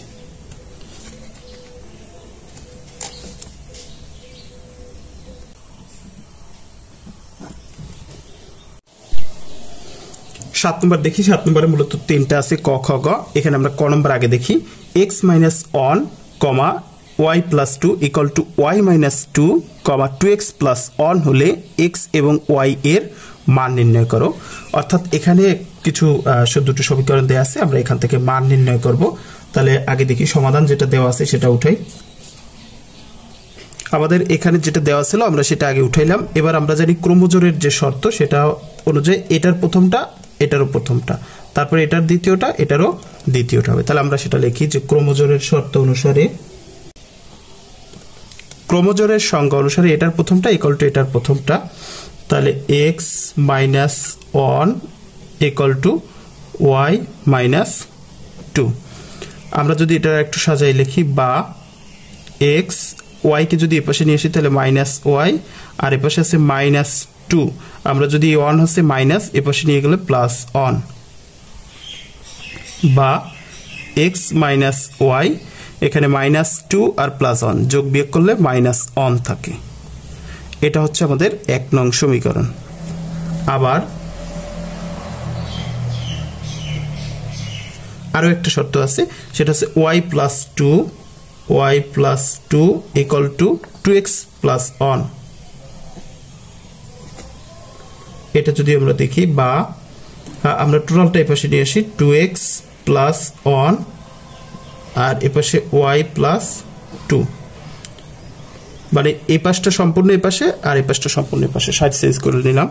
এবার আমরা দেখি 2x, এই y এই পাশে নিয়ে আসলে মাইনাস y, আর এখানে 2 এই y এই পাশে গেলে মাইনাস 1, বা 2x minus y equal to এখানে 2 এর থেকে 1 গেলে থাকে 1। এটা হচ্ছে আমাদের 2 নং সমীকরণ।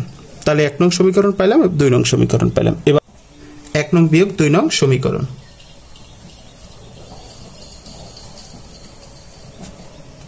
এক নং কত আছে?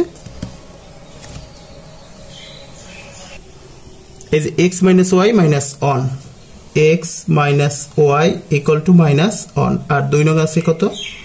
2x minus y equal to 1।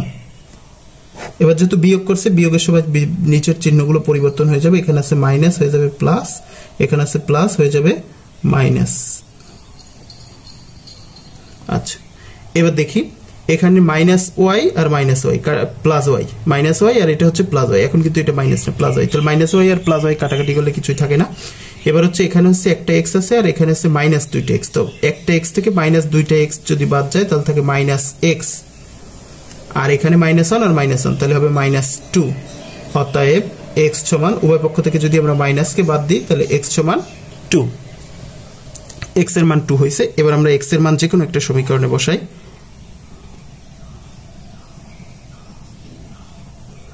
X এর মান আমরা 1 নং এ বসাই।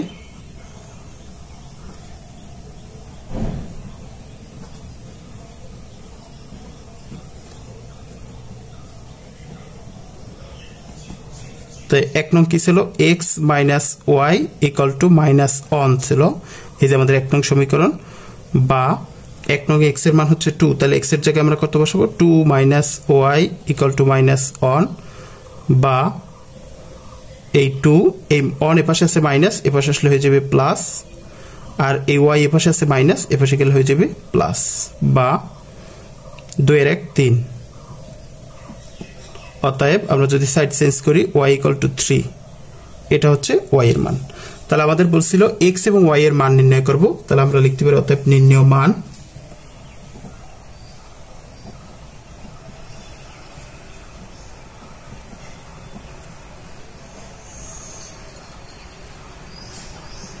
x সমান মাইনাস x সমান 2 এবং y সমান 3। এটা হলো আমাদের ক নম্বরের অ্যান্সার। এবার খ নম্বর দেখি, 7 নম্বর দেখি।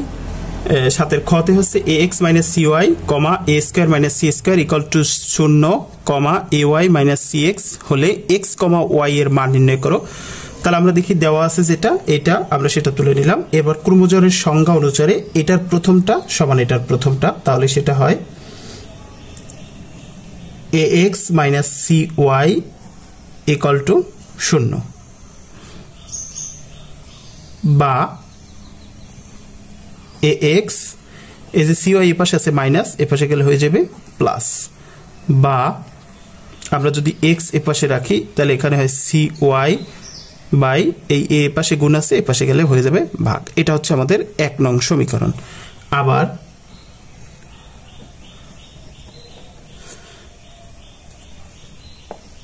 a² - c² অর্থাৎ এটারও দ্বিতীয় অংশ, এটারও দ্বিতীয় অংশ = ay - cx,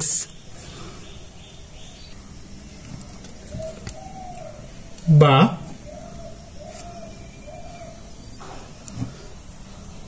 a² - c² = ay - cx এর মান হচ্ছে এই যে এটা, সেটা আমরা বসাই দিলাম cy বাই হচ্ছে a। এটা কিন্তু x এর জায়গায় আমরা x এর মান হচ্ছে এটা, সেটা বসাইলাম 1 নং সমীকরণে যে মান পাইছি সেটা, বা a² - c² = ay মাইনাস এই c দিয়ে যদি গুণ করি তাহলে c² y হয় বাই হচ্ছে a, বা a² - c² এখানে নিচে একটা অন আছে, তাহলে অন আর a এর লসাগু হচ্ছে a দিয়ে অন দিয়ে যদি a কে ভাগ করি তাহলে ভাগফল হয় a দিয়ে আবার এটাকে যদি গুণ করি তাহলে a গুণ করলে a² y হয়, a দিয়ে a কে ভাগ করলে হয় অন দিয়ে এটাকে গুণ করলে এটাই থাকে c² y, বা a² - c² উপরে আমরা দেখি উপরে সব জায়গায় y আছে, তাহলে আমরা y কমন নিলাম, যায় a² - c², অর্থাৎ এখান থেকে y চলে গেলে a² থাকে আর এখান থেকে y চলে গেলে c² থাকে, আর নিচে হচ্ছে a, বা আমরা এটা দেখি এপাশে এটার নিচে একটা অন আছে মনে মনে, তাহলে এটা আর এটা যদি গুণ করি তাহলে অনের সাথে যদি এটা গুণ করি এটাই হবে y = a² - c², আর এর সাথে যদি এটা গুণ করি তাহলে হবে a × a² - c², অর্থাৎ এই কোণা যদি গুণ করি। এবার আমরা উভয় পক্ষে দেখি a² - c² আছে, a² - c² আছে, উভয় পক্ষকে যদি a² - c² দ্বারা ভাগ করি তাহলে বাদ হয়ে যাবে, তাহলে হবে y = a। তার মানে অতএব y এর মান কত হয়, অতএব y = a, y এর মান হলো a। এবার y এর মান আমরা 1 নং সমীকরণে বসাবো, y এর মান 1 নং এ বসাই। তো 1 নং কি ছিল, x = cy বাই a, বা x = c, এখন y এর মান হচ্ছে a, তাহলে y এর জায়গায় কি বসাবো আমরা a বাই a, বা x = এই a যদি কাটা দিই তাহলে এখান থেকে c, অতএব x = c। তাহলে x এর মান হয়েছে c আর y এর মান হয়েছে a। তাহলে আমরা লিখব নির্ণেয় সমাধান। নির্ণেয় সমাধান x, y = এখানে x, y এভাবে লিখতে বলছে, তাহলে আমরা x, y লিখলাম। x এর মান হয় c, আগে x তাহলে x এর মান c আর y এর মান a। এটা হলো আমাদের অ্যান্সার। 7-এর গতে বলা আছে 6x - y, 13 = 1, 3x + 2y হলে x, y নির্ণয় করো। আমরা দেখি সমাধান দেওয়া আছে যেটা, আমরা সেটা তুলে নিলাম। এরপর ক্রমজোড়ের যে সংজ্ঞা সেই সংজ্ঞা অনুসারে এটার প্রথমটা = এটার প্রথমটা, তাহলে আমরা লিখলাম যে 6x - y = এটার প্রথম অংশ লিখছি, তাহলে এটার প্রথম অংশ অন,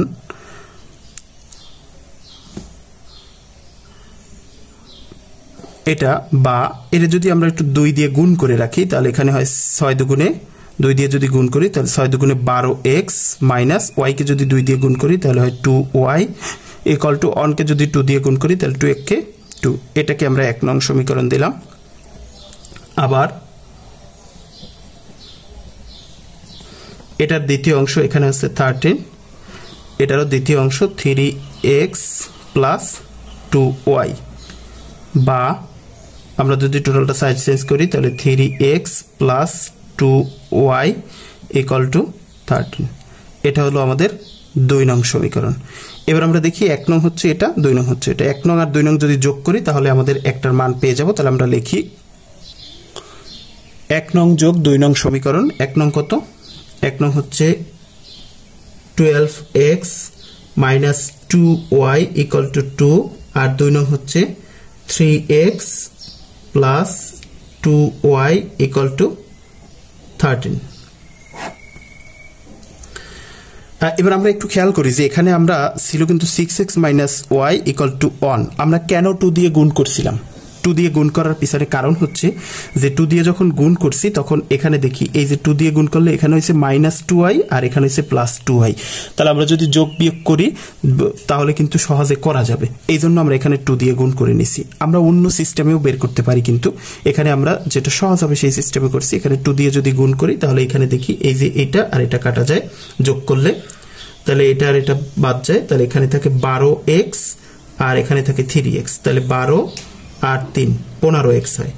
যোগ করলে 15x ইকুয়াল টু এখানে হচ্ছে 13 আর 2 এখানেও হয় 15, বা x ইকুয়াল টু এই পাশে হচ্ছে 15, এই 15 এই পাশে হচ্ছে গুণাকারে, এই পাশে গেলে হয়ে যাবে ভাগ। অতএব x দিয়ে যদি x কে 15 দিয়ে 15 ভাগ করলে হয় 1, তার মানে x এর মান হয় 1। তাহলে আমরা x এর মান পেয়ে গেলাম। এবার x এর মান যে কোনো একটা সমীকরণে বসাই। x এর মান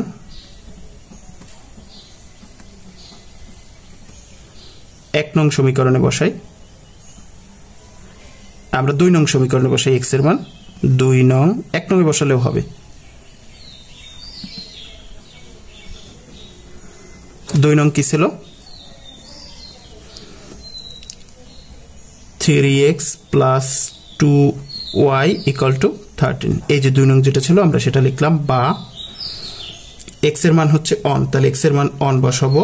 এই যে x এখানে আমরা বসাবো 1 প্লাস 2y ইকুয়াল টু 13, বা 3 3, তাহলে এখানে হয় 3 প্লাস 2y ইকুয়াল টু 13, বা এখানে 2y এখানে 13, এই 3 এর পাশে যোগ আছে, এর পাশে গেলে হয়ে যাবে বিয়োগ,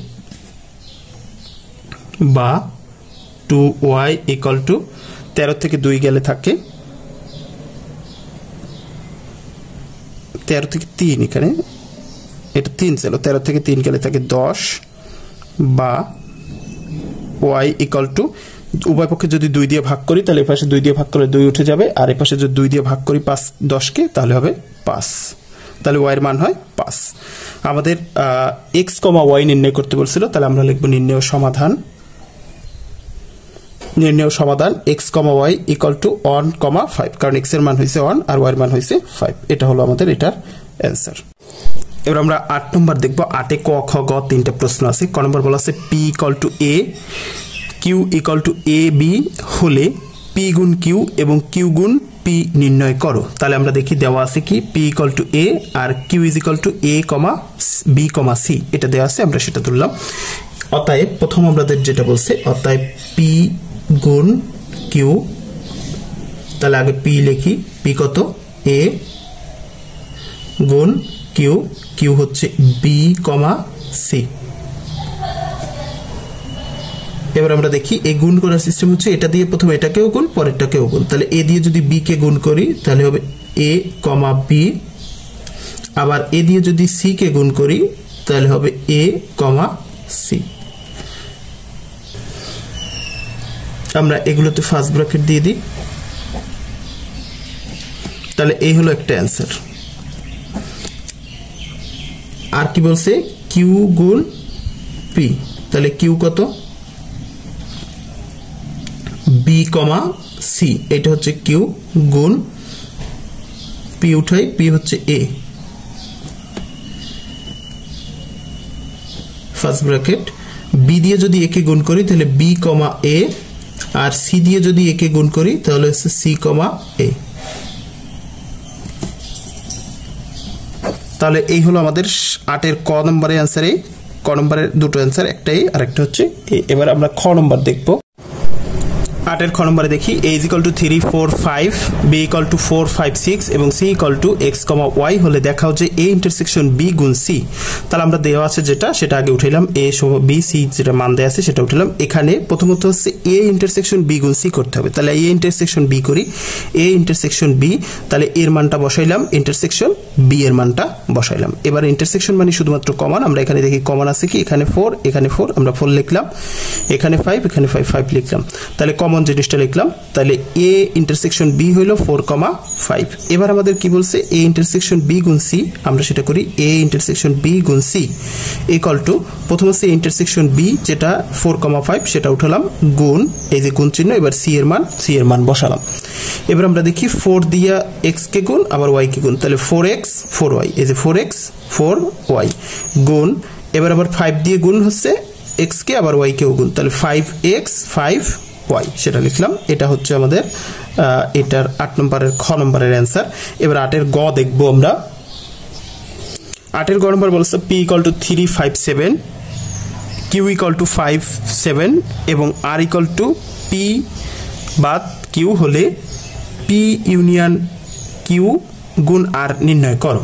তাহলে আমরা দেখি দেওয়া আছে p = যেটা দেওয়া আছে, q = দেওয়া আছে সেটা উঠালাম। এবার r = দেওয়া আছে p বাদ q, তাহলে এটা আমাদের বের করতে হবে। প্রথমত হচ্ছে p বসাই, p হচ্ছে 3 5 7, এবার এটা কিন্তু বিয়োগ চিহ্ন, এটা p বাদ q, এটা দ্বারা কিন্তু এটা বোঝায়, তাহলে বিয়োগ q এর মান হচ্ছে 5 7। এখন বাদ দেওয়ার সিস্টেম হচ্ছে এই প্রথমটার উপাদান লিখবো, তবে সেটা যদি দ্বিতীয়টায় থাকে অর্থাৎ কমন উপাদানটা বাদ দিয়ে প্রথমটারটা লিখবো। এখানে কমন আছে 5 5 7 7, তাহলে প্রথমটার উপাদানগুলো লিখবো আমরা, কিন্তু কমন আছে 5 7, ওটা লিখবো না, শুধুমাত্র 3। তাহলে r এর মান হচ্ছে 3। অতএব এবার আরো একটা বের করতে হবে p গুণ q। এখানে p ইউনিয়ন q যেটা সেটা আমরা বের করি। p কত, p এর মান হচ্ছে 3 5 7 এজ ইউনিয়ন, q এর মান কত, q এর মান হচ্ছে 5 7। তাহলে p ইউনিয়ন কি হবে কত, এটার মানে হচ্ছে কমন আনকমন সব, তাহলে কমন আছে কত আমরা দেখি, এখানে 5 7, এটা হচ্ছে কমন। তাহলে কমন গুলো তো লিখবই, আর বাকি আনকমনটাও লিখবো। আমরা যদি সিরিয়াল ভাবে লিখি, আগে হয় 3, তারপর হচ্ছে 5, তারপর হচ্ছে 7, এটা হচ্ছে p গুণ q এর মান, p ইন্টার ইউনিয়ন q এর মান। অতএব এবার আমাদের যেটা বলছে p ইউনিয়ন q গুণ হচ্ছে r দিয়ে গুণ করতে হবে। তাহলে p ইউনিয়ন q এর মান বসাই, 3 5 7 গুণ r এর মান হচ্ছে 3।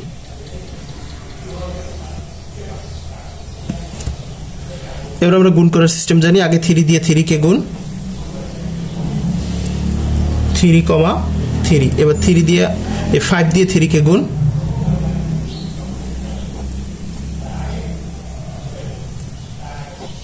এবার 7 দিয়ে 3 কে গুণ,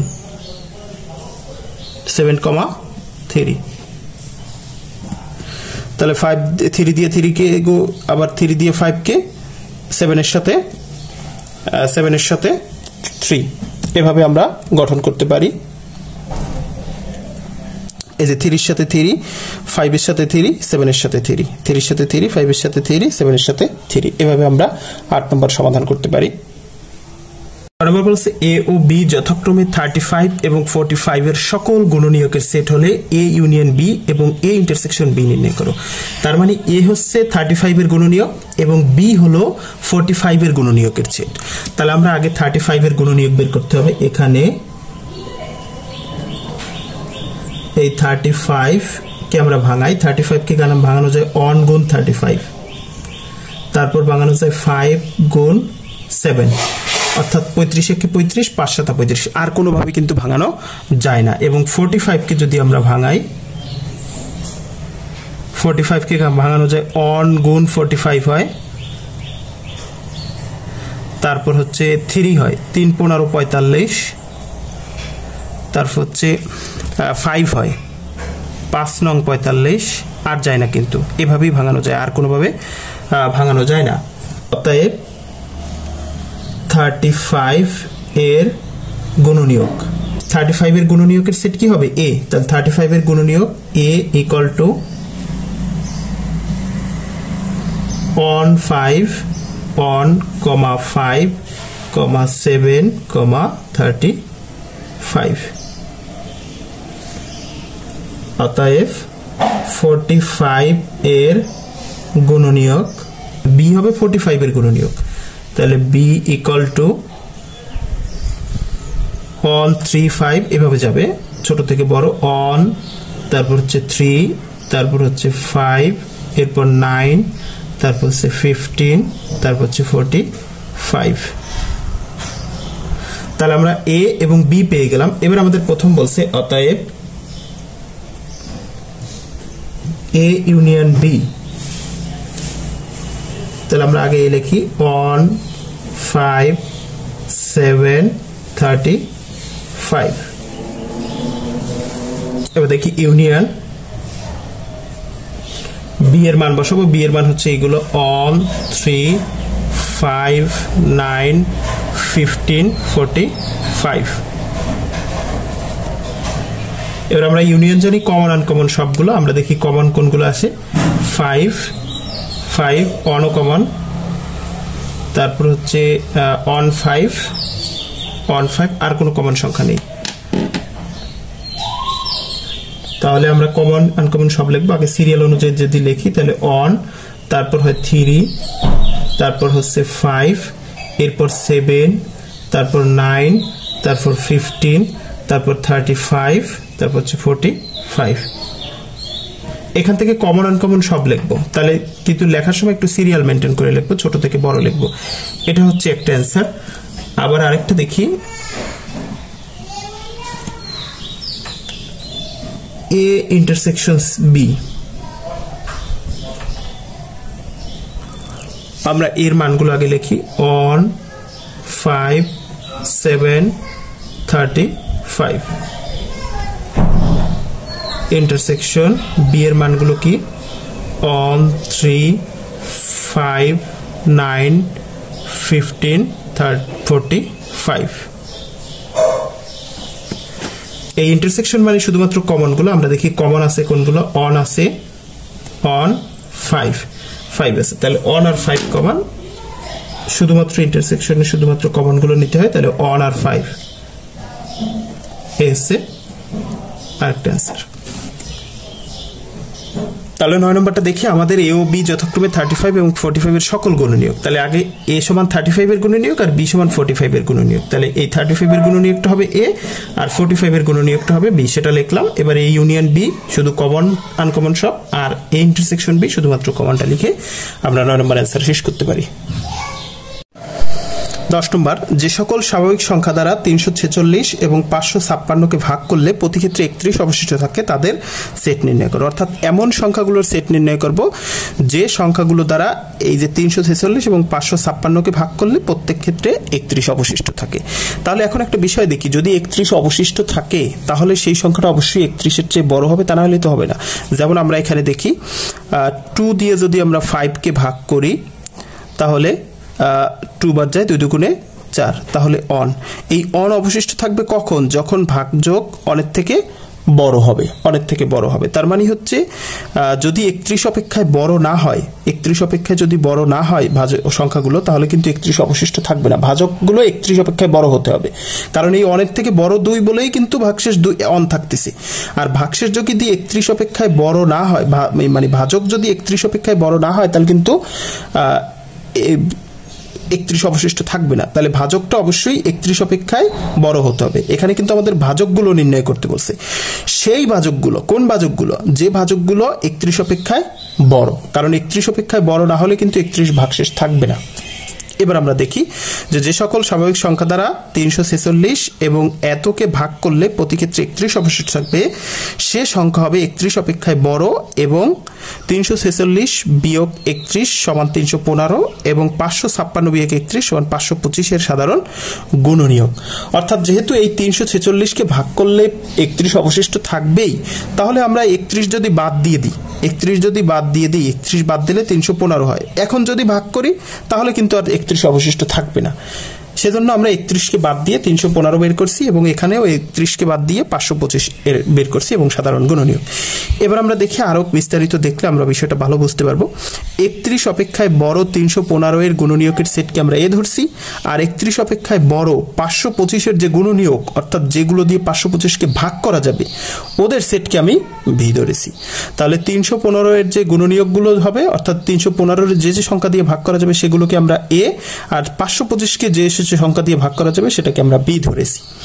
এবার দেখি এখানে 315কে যদি আমরা ভাঙাই তাহলে 1 গুণ 315, 3 গুণ 105, 5 গুণ 63, 5 63 315, 7 গুণ 45, 7 45 315, এবার 9 গুণ 35, তারপর হচ্ছে 15 গুণ 21, এগুলো করলে 315 হবে। অর্থাৎ এই সংখ্যাগুলোকে দিয়ে 315কে ভাগ করা যাবে। আর 525কে কি দিয়ে ভাগ করা যায় আমরা দেখি। 1 গুণ 525, 3 গুণ 175, 5 গুণ 105, 7 গুণ 75 এবং 15 গুণ 35 আর 21 গুণ 25। অর্থাৎ এই 525কে এই সংখ্যাগুলো দিয়ে ভাগ করা যাবে। তাহলে এই 525 এর এইগুলো হচ্ছে গুণনীয়ক আর 315 এর এইগুলো হচ্ছে গুণনীয়ক। তাহলে আমরা লিখলাম 31 অপেক্ষায় বড় 315 এর গুণনীয়কের চেয়ে। এখন দেখি যে এই যে এইগুলো সব কিন্তু 315 এর গুণনীয়ক, কিন্তু সেই কোনগুলো নেব আমরা যেগুলো 31 অপেক্ষায় বড়। তাহলে 31 অপেক্ষায় বড় কোনগুলো? এই 1 2 3 এগুলো কিন্তু 31 অপেক্ষায় বড় না। বড় কত? 21ও বড় না, 35। তাহলে প্রথমটা হবে 35, তারপরটা হবে 45, তারপরটা হবে 63, তারপরটা হবে 105 আর শেষটা হবে 315। অর্থাৎ এগুলো সবই 315 এর গুণনীয়ক, কিন্তু 31 যেহেতু ভাগশেষ থাকবে তাহলে 31 অপেক্ষায় বড় নিতে হবে। 31 অপেক্ষায় বড় তো 35। এখানেও দেখি 31 অপেক্ষায় বড় কত, এখানে 35 থেকে শুরু, 35, তারপর হচ্ছে 75,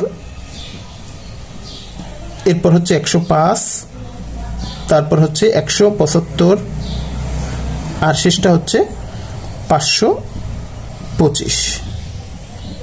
তাহলে আমরা দেখলাম 31 অপেক্ষায় 315 এর গুণনীয়ক সেট এ, তার মানে এ সেটের উপাদান হলো এইগুলো। আর 31 অপেক্ষায় বড় 525 এর গুণনীয়কের সেট হচ্ছে বি, সেগুলো হলো এটা। এখন এখানে বলা হয়েছে যে এদের সেট নির্ণয় করতে বলছে, তার মানে হচ্ছে এই 315 এবং 525 এর সাধারণ গুণনীয়ক নির্ণয় করতে হবে। অর্থাৎ এই যে এ সেট এবং বি সেটের সাধারণ গুণনীয়ক বের করতে হবে। এখন আমরা জানি ইন্টারসেকশন মানে সাধারণ গুণনীয়ক, মানে যেটা এর মধ্যেও থাকবে বি এর মধ্যেও থাকবে সেই গুণনীয়কগুলো বের করতে হবে। তাহলে আমরা দেখি অতএব A intersection B equal to, আমরা প্রথম এর মান বের লিখলাম, তারপর হচ্ছে অর্থাৎ এ সেটের মান লিখলাম, তারপর বি সেটের মান লিখলাম। এখন আমরা জানি ইন্টারসেকশন মানে শুধুমাত্র কমনটা। তাহলে এখানে আমরা দেখি কমন আছে কি কি। এখানে হচ্ছে 35, এখানেও 35 আছে, তারপর এখানে আছে 105 আর এখানে 105 আছে। তাহলে এইগুলো হচ্ছে কমন, 35 আর 105। নির্ণয় সেট হবে 35 আর 105, এইগুলো হচ্ছে আমাদের সাধারণ গুণনীয়ক। অর্থাৎ 31 অপেক্ষায় বড় এই 35 এবং 105, এইটা দিয়েই 31 অপেক্ষায় বড় 35 এবং 105 এই দিয়েই 346 এবং 556কে ভাগ করলে 31 অবশিষ্ট থাকবে। 11 নম্বর, কোন শ্রেণীর 30 জন শিক্ষার্থীর মধ্যে 20 জন ফুটবল এবং 15 জন ক্রিকেট খেলা পছন্দ করে, দুইটি খেলা পছন্দ করে তদ্রূপ শিক্ষার্থীর সংখ্যা 10 জন। কতজন শিক্ষার্থী দুইটি খেলাই পছন্দ করে না তা ভেন চিত্রের সাহায্যে দেখাও। অর্থাৎ একটা শ্রেণীতে মোট 30 জন শিক্ষার্থী আছে, এর ভিতর 20 জন ফুটবল খেলা পছন্দ করে, 15 জন ক্রিকেট খেলা পছন্দ করে আর দুইটাই পছন্দ করে, এরকম হচ্ছে 10 জন। অর্থাৎ ক্রিকেটও পছন্দ করে, ফুটবলও পছন্দ করে, এরকম শিক্ষার্থী আছে 10 জন। এবার বলছে যে কতজন শিক্ষার্থী দুইটা খেলাই পছন্দ করে না, মানে কোনো খেলা পছন্দ করে না, এদের সংখ্যাটা বের করতে বলছে। আমরা সেটা বের করার জন্য লিখলাম যে ভেনচিত্রের শ্রেণীর মোট শিক্ষার্থীর সংখ্যাকে সার্বিক সেট ধরা হয়েছে, অর্থাৎ ইউ ধরা হয়েছে। এটা হচ্ছে ভেনচিত্রের মোট, এটা হচ্ছে ভেনচিত্র আয়তাকৃতির, এখানে হচ্ছে সার্বিক সেট 30, অর্থাৎ এটার ভিতর সার্বিক এটা হচ্ছে 30 জন শিক্ষার্থীর মোট সংখ্যাকে ধরা হয়েছে। ফুটবল খেলা পছন্দ করে এমন শিক্ষার্থীদের সেটকে এফ ধরা হয়েছে। এই যে ফুটবল খেলা পছন্দ করে এরকম শিক্ষার্থীদের সেটকে আমরা এফ ধরেছি। ক্রিকেট খেলা পছন্দ করে এমন শিক্ষার্থীদের সেটকে আমরা সি ধরেছি। এই যে ক্রিকেট খেলা পছন্দ করে এটা হচ্ছে সেই বৃত্ত এবং সেটার সেটকে আমরা সি ধরেছি। এইটা ধরে ভেনচিত্রকে 4টি নিশ্চিত সেটে বিভক্ত করা হয়েছে, যথা পি, কিউ, আর, এস। এই ভেনচিত্রটাকে এই যে এটা এফ আর এটা সি, অর্থাৎ ফুটবল এবং ক্রিকেট এর মাধ্যমে যে দুটো বৃত্ত পাইছি, বৃত্তের মাধ্যমে দেখলাম এই টোটাল যে ভেনচিত্রটা 4টা ভাগে ভাগ হয়ে গেছে। একটা হচ্ছে পি, অর্থাৎ পিটা হবে শুধু এইটুকু, শুধু ফুটবল, আর কিউ যারা ফুটবল এবং ক্রিকেট দুটোই, আর আর যারা শুধু ক্রিকেট, আর এস যারা কোনো খেলাই পছন্দ করে না। আমরা একটু খেয়াল করি, এই বৃত্তটা শুধু ফুটবল, এই বৃত্তটা হচ্ছে ফুটবল খেলা পছন্দ করে। এর মধ্যে এই বৃত্তটা এফ, অর্থাৎ এফ বৃত্তটা কিন্তু দুই ভাগে বিভক্ত, একটা হচ্ছে পি আর একটা হচ্ছে কিউ। এই পি হচ্ছে যারা শুধু ফুটবল খেলা পছন্দ করে, আর কিউ হচ্ছে কি, আমরা একটু খেয়াল করলে দেখবো যে এই কিউ এর মধ্যে পিও, এই এফ এর বৃত্ত আছে আর সি এর বৃত্ত আছে, তার মানে ক্রিকেট ফুটবল দুটোই যারা পছন্দ করে সেটা হচ্ছে কিউ। আর এখানে আর যেটা, সেখানে শুধুমাত্র ক্রিকেট, এর ভিতরে কিন্তু কোনো ফুটবল নেই। আর এস এখানে কেউ নেই, ফুটবলও নেই, ক্রিকেটও নেই, মানে কোনো খেলাই পছন্দ করে না, তারা হচ্ছে এখানে। এবার আমরা দেখি এখানে Q equal to F intersection C, তার মানে হচ্ছে ইন্টারসেকশন মানে কমনটা, তাহলে হচ্ছে এর মানে হচ্ছে দুইটি খেলা পছন্দ করে এমন শিক্ষার্থীদের সেট এবং তাদের সদস্য সংখ্যা কত এখানে বলেই দিয়েছে। দুইটি খেলা পছন্দ করে এরূপ শিক্ষার্থীর সংখ্যা হচ্ছে 10 জন, তাহলে এখানে এই কিউ হবে হচ্ছে 10, এটা তো আমাদেরকে বলে দিয়েছে। এরপর বলা হচ্ছে কি পি, পি হচ্ছে কি এফ বাদ কিউ, অর্থাৎ পি বা কোনটা, এইটুকু হচ্ছে পি, এইটুকু হচ্ছে পি। তো পি যদি পেতে হয় এফ থেকে কিউ কে বাদ দিলে শুধু পি থাকবে, তাহলে পি ইকুয়াল টু এফ বাদ কিউ। শুধু ফুটবল খেলা পছন্দ করে এমন শিক্ষার্থীদের সেট এবং এর সদস্যের সংখ্যা কত, তাহলে এফ কত আছে, এফ আমরা দেখি, এফ আছে টোটাল হচ্ছে ফুটবল, ফুটবল হচ্ছে 20 জন, তাহলে হচ্ছে লিখলাম 20, সেখান থেকে বিয়োগ যাবে 20 থেকে বিয়োগ যাবে কোনটা, এই যে কিউ, কিউ কত, কিউ হচ্ছে 10, তাহলে 20 থেকে যদি 10 বিয়োগ যায় তাহলে থাকে হচ্ছে 10, অর্থাৎ আমাদের যদি পি বের করতে হয় তাহলে এফ থেকে কিউ বাদ দিতে হবে। এখন এফ মানে ফুটবল খেলা পছন্দ করে তারা হচ্ছে 20 জন, আর কিউ মানে হচ্ছে ফুটবল খেলা এবং ক্রিকেট উভয় পছন্দ করে, তাহলে কিউ হচ্ছিল 10 জন। আমরা 20 থেকে 10 বাদ দিলাম, তাহলে থাকলো হচ্ছে 10। আর হচ্ছে সি বাদ কিউ, অর্থাৎ সি এর থেকে কিউ বাদ, সি এর থেকে কিউ বাদ দিলে কি হবে, ক্রিকেট থেকে ফুটবল এবং ক্রিকেট উভয় বাদ। এই যে সি, ক্রিকেট থেকে ক্রিকেট এবং ফুটবল উভয় বাদ যদি দিই তাহলে আর থাকবে, আর মানে শুধু ক্রিকেট খেলা পছন্দ করে, এই যে শুধু ক্রিকেট খেলা পছন্দ করে এমন শিক্ষার্থী এবং সেট এবং তাদের সদস্য সংখ্যা কত, ক্রিকেট কত ছিল, ক্রিকেট ছিল 15 জন, তাহলে আমরা লিখলাম 15, সেখান থেকে বিয়োগ যাবে ক্রিকেট ফুটবল উভয়, কিউ, কিউ ছিল হচ্ছে 10, আমাদের সেটা বাদ গেলে থাকে হচ্ছে 15 থেকে 10 গেলে থাকে 5 জন, তার মানে আমরা কিউ পাইলাম, অর্থাৎ ফুটবল খেলা শুধু ফুটবল এবং ক্রিকেট উভয় পছন্দ করে 10 জন, শুধু ফুটবল খেলা পছন্দ করে 10 জন, শুধু ক্রিকেট খেলা পছন্দ করে 5 জন।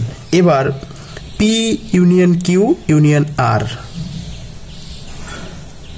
Equal to F union C, অর্থাৎ যে কোনো একটি অথবা দুইটি খেলা পছন্দ করে এমন শিক্ষার্থীদের সেট এবং তাদের সদস্য সংখ্যা, অর্থাৎ যে কোনো খেলা একটা না একটা পছন্দ করি, হয় দুটো করে, নাইলে একটা করে, নাইলে যে কোনো একটা করে, মানে যে কোনো শুধু খেলতে পছন্দ করে, এদের সদস্য সংখ্যা। তাহলে এদের সদস্য সংখ্যা কত, তাহলে এই টোটাল বৃত্তগুলো যোগ করব, পি যোগ কিউ যোগ আর, তাহলে পি কত, পি আমরা পাইলাম হচ্ছে 10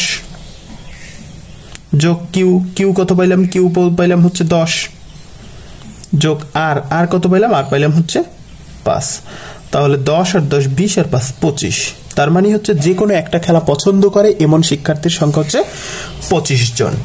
এবার এস হচ্ছে কি, কোনো খেলা পছন্দ করে না এমন শিক্ষার্থীদের সেট এবং এর সদস্য সংখ্যা কত, মানে কোনো খেলাই পছন্দ করে না এমন শিক্ষার্থীদের সেট আমরা বের করব।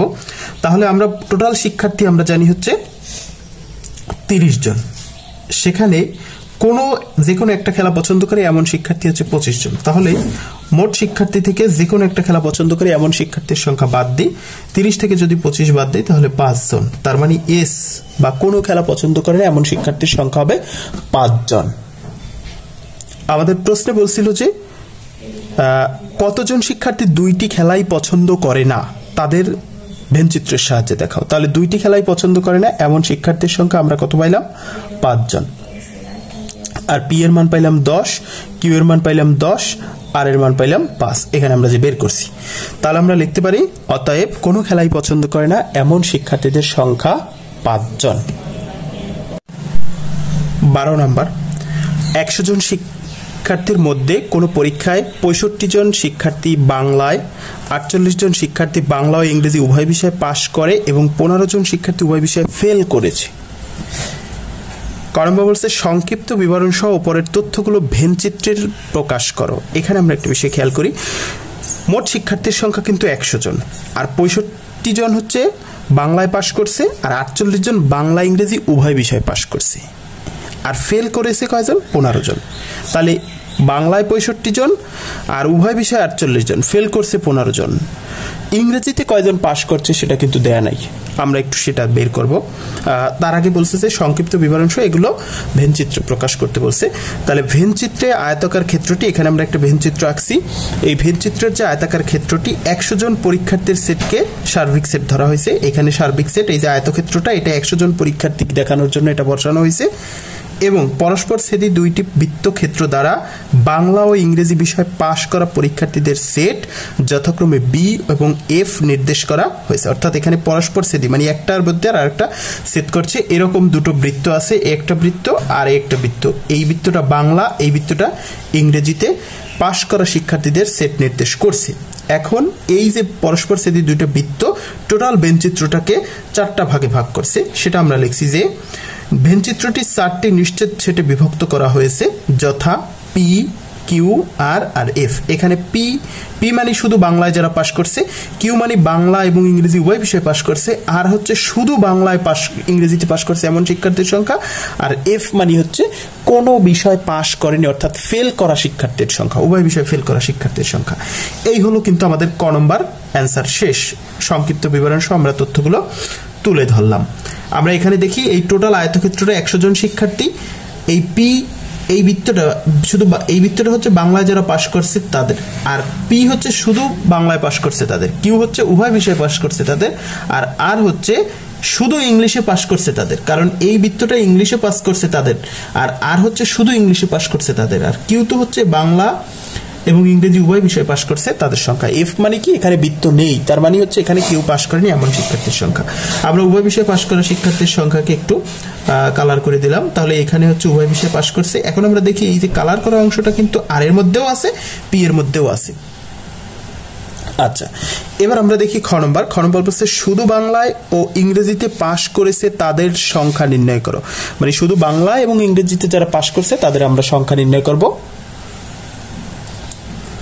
এখানে কিউ মানে হচ্ছে বি ইন্টারসেকশন ই, অর্থাৎ বাংলা এবং ইংরেজি উভয় বিষয় পাশ করা পরীক্ষার্থীর সেট এবং তাদের সংখ্যা কত? আমরা জানি বাংলা এবং ইংরেজি উভয় বিষয়ে পাশ করছে 48 জন, আমাদের প্রশ্নে কিন্তু দেয়া আছে। এই যে উভয় বিষয়ে পাশ করা 48 জন শিক্ষার্থী উভয় বিষয়ে পাশ করছে, তাহলে বাংলা ইংরেজি উভয় বিষয়ে পাশ করা পরীক্ষার্থীর সংখ্যা কিন্তু 48 জন। তাহলে আমরা সেটা লিখলাম 48। পি হচ্ছে শুধু বাংলায় পাশ করা পরীক্ষার্থীর সেট এবং তাদের সংখ্যা কত? আমরা জানি বাংলায় মোট পাশ করেছে 65 জন, আর বাংলা ইংরেজি উভয় বিষয়ে পাশ করছে 48 জন। তাহলে এখানে ছিল 65, আমরা এই 65 আর এখান থেকে 48, তাহলে এটা হচ্ছে বাংলা ছিল 65। তো এখন এই শুধু পি যদি বের করতে চাই, এই তাহলে টোটালটা থেকে 48 বাদ দিতে হবে। তাহলে টোটালটা কত?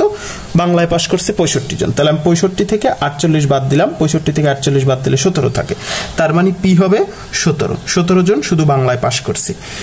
আর হচ্ছে শুধু ইংরেজিতে পাশ করা পরীক্ষার্থীদের সেট, যার সদস্যের সংখ্যা হবে, আর হচ্ছে শুধু ইংরেজিতে পাশ করা পরীক্ষার্থীদের সেট, কারণ ই হচ্ছে আরও আছে, এখানে কিন্তু পিও আছে, কারণ এইটুকু কিন্তু আর এর, এইটুকু কিন্তু পি এর অংশ। এখন শুধু আর যদি বের করতে চাই, শুধু আর এর ব্যাপারে কোনো তথ্য দেয়া নাই, সেক্ষেত্রে আমরা মোট পরীক্ষার্থীর সংখ্যা কত, 100 জন। 100 জন অর্থাৎ এই টোটাল আয়তক্ষেত্রটা 100 জন। 100 জন থেকে যদি আমি পি আর কিউ বাদ দিয়ে দিই, পি কিউ এবং এফ যদি বাদ দিয়ে দিই, কারণ আমরা পি এর মানও জানি, কিউ এর মানও জানি, এফ এর মানও জানি। পি এর মান তো 17 পাইলাম, কিউ এর মান 48 পাইলাম, আর এফ মানে উভয় বিষয়ে ফেল করছে, তো উভয় বিষয়ে ফেল করা পরীক্ষার্থীদের সংখ্যা কিন্তু 15 জন। এখানে লেখা আছে 15 জন শিক্ষার্থী উভয় বিষয়ে ফেল করেছে, তাহলে এখানে 15 জন হবে, এখানে 15 জন হবে। তাহলে এবার আমরা লিখলাম যে শুধু ইংরেজিতে, তাহলে আমরা যদি এই টোটালটা থেকে পি কিউ আর এফ যদি বাদ দিয়ে দিই তাহলে আর পাবো, কারণ এর বাইরে তো কিছু নেই। তাহলে শুধু ইংরেজিতে পাশ করা পরীক্ষার্থীর সেট এবং তাদের সংখ্যা হচ্ছে টোটাল হচ্ছে 100, সেখান থেকে পি হচ্ছে 17 আর কিউ হচ্ছে 48 আর এফ হচ্ছে 15। তাহলে 17 যোগ 48 যোগ 15 এটা বাদ দিয়ে দিলাম, তাহলে এইগুলো যোগ করলে হয় 80, 100 থেকে 80 গেলে থাকে হচ্ছে 20, তার মানে হচ্ছে আর হবে 20। অর্থাৎ শুধু ইংরেজিতে পাশ করা পরীক্ষার্থীদের সংখ্যা হবে 20 জন। এই হলো আমাদের খ নম্বর শেষ, কারণ খ নম্বরে শুধু বাংলায় ও শুধু ইংরেজিতে যারা পাশ করছিল তাদের সংখ্যা বের করতে বলছিল। আমরা শুধু বাংলায় পাইছি 17 জন, শুধু ইংরেজিতে পাইছি 20 জন। এবার গ নম্বর বলছি কি, গ নম্বর বলছে উভয় বিষয় পাশ এবং উভয় বিষয় ফেল সংখ্যাদ্বয়ের মৌলিক গুণনীয়ক সমূহের সেট দুইটির সংযোগ সেট নির্ণয় করো।